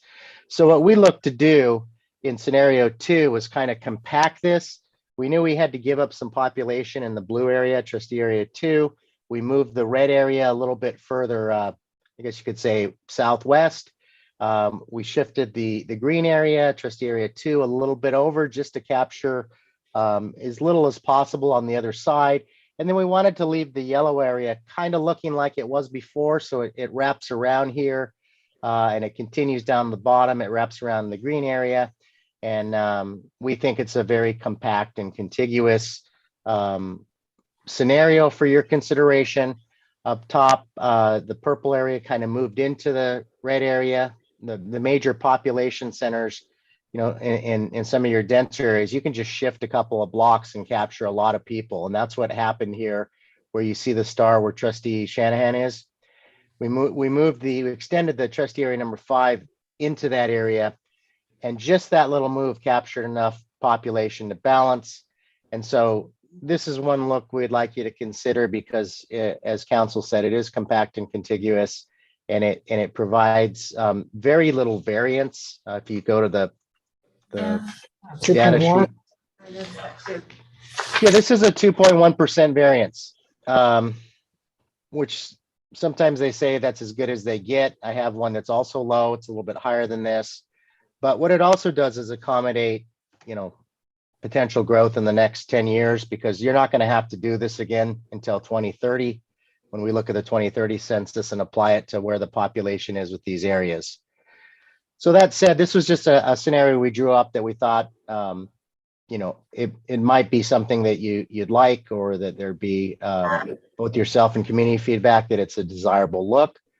We did something slightly different for scenario 3. David, if you want to show that. So this is a slightly different look to what we did in scenario 2. And in this particular case, a lot of things stayed the same, but we didn't take the blue area, trustee area number 4, all the way, you know, up through. Well, it actually kind of stayed there. We separated the blue area at the bottom with the yellow area, trustee area 1, to give it that little tail there at the bottom. And a lot of other things remain the same. The trustee area number 3, the red area, shift a little bit to meet the green area there in that area. And again, this is compact and contiguous. It comes to be a 5.5% variance, which is also fantastic. You know, again, coming from the 20.7%. And we think it represents the community and where the major populations are, while still kind of giving you a look that you resemble from your original trustee area creation. So in a lot of cases, I guess what you can say for scenario 2 and 3 is it kind of shifted the population from east to west a little, and then tidied up some of these areas where there's natural breaks and streets and roadways. And then the demographic data behind this one is the next slide, and that will show you what the population is for each of the various trustee areas. David, if you can shift to the scenario 3 data, or Tiffany, I should say. So this is the look here. Again, your ideal size is 4,421 people. From lowest to highest, you can, you know, it's ideal to have a variance not more than 10%. We did that by having a 5.5% variance in population in this scenario. And then the prior scenario 2, we had a 2.1%, I believe. So I'm curious to hear any feedback or thoughts you have, or questions you have, or anything that, how you feel about the looks of these. Actually, Tiffany, can we go back to the slide? I want to highlight something for the board. A couple of points. Even with these maps, you can see there's some weird shapes. For example, I'm looking at that. There you go, right there. There's a reason for that. When we draw these maps, we don't just get to take a marker and just pick where the lines go. They're actually comprised of building blocks, which are census blocks, because that's where the data is embedded. And so where you see a funny shape like that, that means that's a census block. And David, do we have the heat map in this one where we can show the different shapes? Yeah. No, you might get an idea on page 4. Okay. I can, if you can. So yeah, this is, yeah, go ahead, David. So each one of these little areas is a census block. So you can see there's quite a variety in terms of the size and in terms of the shape. So it's like a game of Tetris. You have to use the shapes that you have to put those together. And that's why sometimes you have these lines that look a little weird, and that's just because that's the shape of the census block. So I wanted to bring that to your attention. The second point that I wanted to make is, the purpose of the post-census redistricting, again, is just to bring that population deviation, which is the difference between your most populous area, least populous, bring that delta down below 10%. Having said that, it's not on a grading system. So you don't get an A+ if you're 2%. And a 5% is not a B-. So really it's a binary thing. Anywhere below 10, you're great. So I wanted to raise that issue. Finally, by way of reminder, there is a statutory deadline for the completion of this process. You need to make your selection on or before February 28th. Because when March 1st happens, it goes to BCOE. County committee will do it for you. I don't think anybody wants that. So those are my points, and then we're happy to entertain any questions. I don't have questions. I have a few things that I noticed in comparing the actual population. Let's see, I'm trying to think.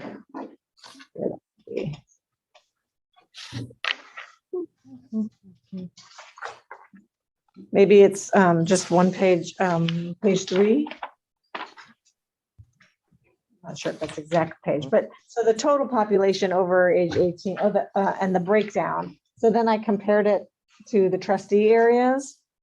If the point of the trustee areas is to keep demographics together so that you have a voting block of, people of color or people of certain, demographics together or similar to what the entire district is.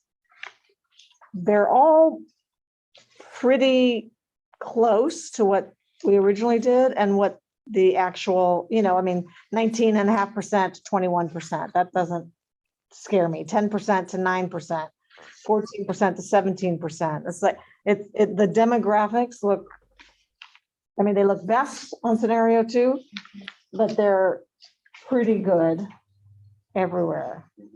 And that really only becomes a factor from a legal perspective when you're talking about 50% plus. That's the magic number. And that's measured by CVAP, which is citizen voting age population. Can we go to slide 4? That number right there is very important. So if you had, for example, don't have my glasses on because the mask thing, but is that 14? Yes. So 14% Hispanic CVAP. If that number were 60% and you didn't have an area with the majority popular CVAP, we'd have a different discussion. So again, it becomes critical when you have the potential to create what's called a majority minority district. And your demographics don't bear that out here. You don't have those percentages yet. So that's less of a consideration from a legal perspective. From a legal perspective, yes, but I think that the spirit of the law is to give as large a voting block as we can create. Always a good thing. Which is why I think in the past, that's what we looked at, was how. But you'll notice it's not, we don't have them, particular demographic backgrounds concentrated in one area in terms of these. If you look at any of the scenarios, it's 17%, 21%, 9%, 14%. It's not like, 80% are in trustee area 2. No, right. So it's not because we're trying to break them apart. It's just because our population is spread. Well, that's exactly right. And if you look at this page, this is called a heat graph. Each one of these is a census block. The darker the color, the higher the concentration of Hispanic Latino CVAP. So what you see there is it is kind of spread out. You don't see one corner, a darker shade. You see that kind of dispersed throughout. And that's why when you look at the maps and the underlying demographic, it bears that pattern out. So you don't have a lot of variation. Which is also why it's ridiculous that we have to go to districting, because we're actually doing a disservice We are, by We doing said that. that at the time. but we have single school districts, single districts with single schools that have to go to districting Yeah, in our county right that's now. crazy. It's a different conversation. Yeah. Yes. I am good with either 2 or 3. Does anybody else have an opinion on which they prefer? I like to. I circled 2 as well, but have been told to ignore my reasonings because Right, the a variance of 2 as opposed to a variance of 5 doesn't, Well, but I don't want to misspeak. I just, from a legal perspective, okay. certainly it's great to have a tighter deviation. There's nothing wrong with that, but I don't. Well, it's the tighter deviation and the highest CVAP Hispanic Latino designation. So both of those things in that Those are scenario great is actually considerations. Right. part Absolutely. of why. The only thing, it's funny, I'm looking at scenario 1 now, and I thought there was a voting, like there was an area between La Luna and Rice that was not gonna be able, scenario, that was not gonna be able to vote in the fall, and now I'm seeing that that's not the case, so I don't know why. I think part of the exercise was to fix that issue. Right. So this is a new scenario 1. No, The This was scenario 1 actually what we matched the original. I guess it was over here that the areas changed. So I guess what I wrote was 1 and 3 were similar enough that I didn't think 3 was better than 1. But what I liked about 2 was the variance, the population demographic match. But what I didn't like was, again, another change in a voting block. But I think if I looked at all 3 areas, you can't be perfect because the census has changed. It's where people- unavoidable, but Yeah. certainly 2 Yeah. and 3 do the best job of minimizing that outcome. Okay. You're gonna have some areas that we're gonna miss, but 1 has the largest areas where that's gonna be the case. And so really, a part of our intent was to address that issue specifically, but still be able to balance your areas. Unfortunately, we weren't able to put each incumbent in their own area. But again, this is just indicative of the fact that this map wasn't gerrymandered because you have incumbent parents. Well, they weren't on the original map either. We had, Michael and I shared I guess the other question, maybe in the future, if we use you guys in 10 years, it'd be nice to have the schools on there as well. That's know- something we can do. People have talked about that it's not like, oh, you have to have an elementary in every trustee area. That's also why I think it's a disservice, because then people think, oh, I'm from Topa, I can only talk to Michael. It's like, no, you can go to any trustee you'd like to, or, Here for the Well, that's right. And the Yeah. physical location of the building is less important than the attendance boundary, the children that attend. That's a much wider area. So that's where the building is physically located is really less of a concern. But there are districts that want to show that. Like, there's a high school district nearby that really thought it was important to have certain number of high schools in each area. And that's a valid local consideration. And so we're able to take those things into account, and on the next round, we can certainly do that for you. I make a motion to approve number 2. a motion to approve trustee area number 2. I'll second that. All those in trustee favor? area is scenario 2. Scenario. Scenario true, sorry, scenario 2. From trustee to. Easy for you to say.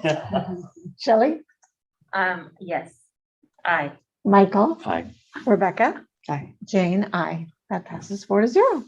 Congratulations. And we Good pick. made the deadline. You did. Jane, did you second that? Michael did. Michael did. I'm glad you guys. Thank you, David, number 2. Thank you. May you all have a fantastic evening. We have to remember our special item. Thank you, we'll do that now. Emergency item, I guess. It's not very special, but. So our emergency edition, agenda item 7.4.3, are there 2 different numbers? No, They're both, it would be 7.4.3. okay. It's a pretty straightforward resolution. I'm willing to make the motion to approve. This is the banking one? Yeah. Yes. That's what we just said, it's a no. Oh, I was actually talking to Jane. Oh, I'm sorry. Sorry. It was both Here actually. it is. I read the wrong number. It's 7.1.9. Can I Sorry. move to approve? Oh, no, I'm sorry. There's There's no number no on it. number I get it because it was. It just becomes 7.4. So sorry. I move to approve the I'll second. resolution, seconded by Rebecca. All those in favor? Aye. Shelley? Michael? Aye. Rebecca? Aye. Jane? Aye. That passes 4-0. Sorry, it's late, getting a little sweaty. Future agenda item. Anything anyone would like to add? Did mention the parcel tax. At some point, it would be interesting to hear, Have a presentation. yeah, what, it's not just for me, but for the community as well, what it can be used for, what they're typically used for. And yeah, It can be used for salaries because we use. I it know for they can, salaries. that's why I'd like to talk about it. Yeah. Anything else? I don't have anything. Me neither. Okay. Good night. Thank you, everyone. The meeting is adjourned. Bye. Yeah. Oh, being.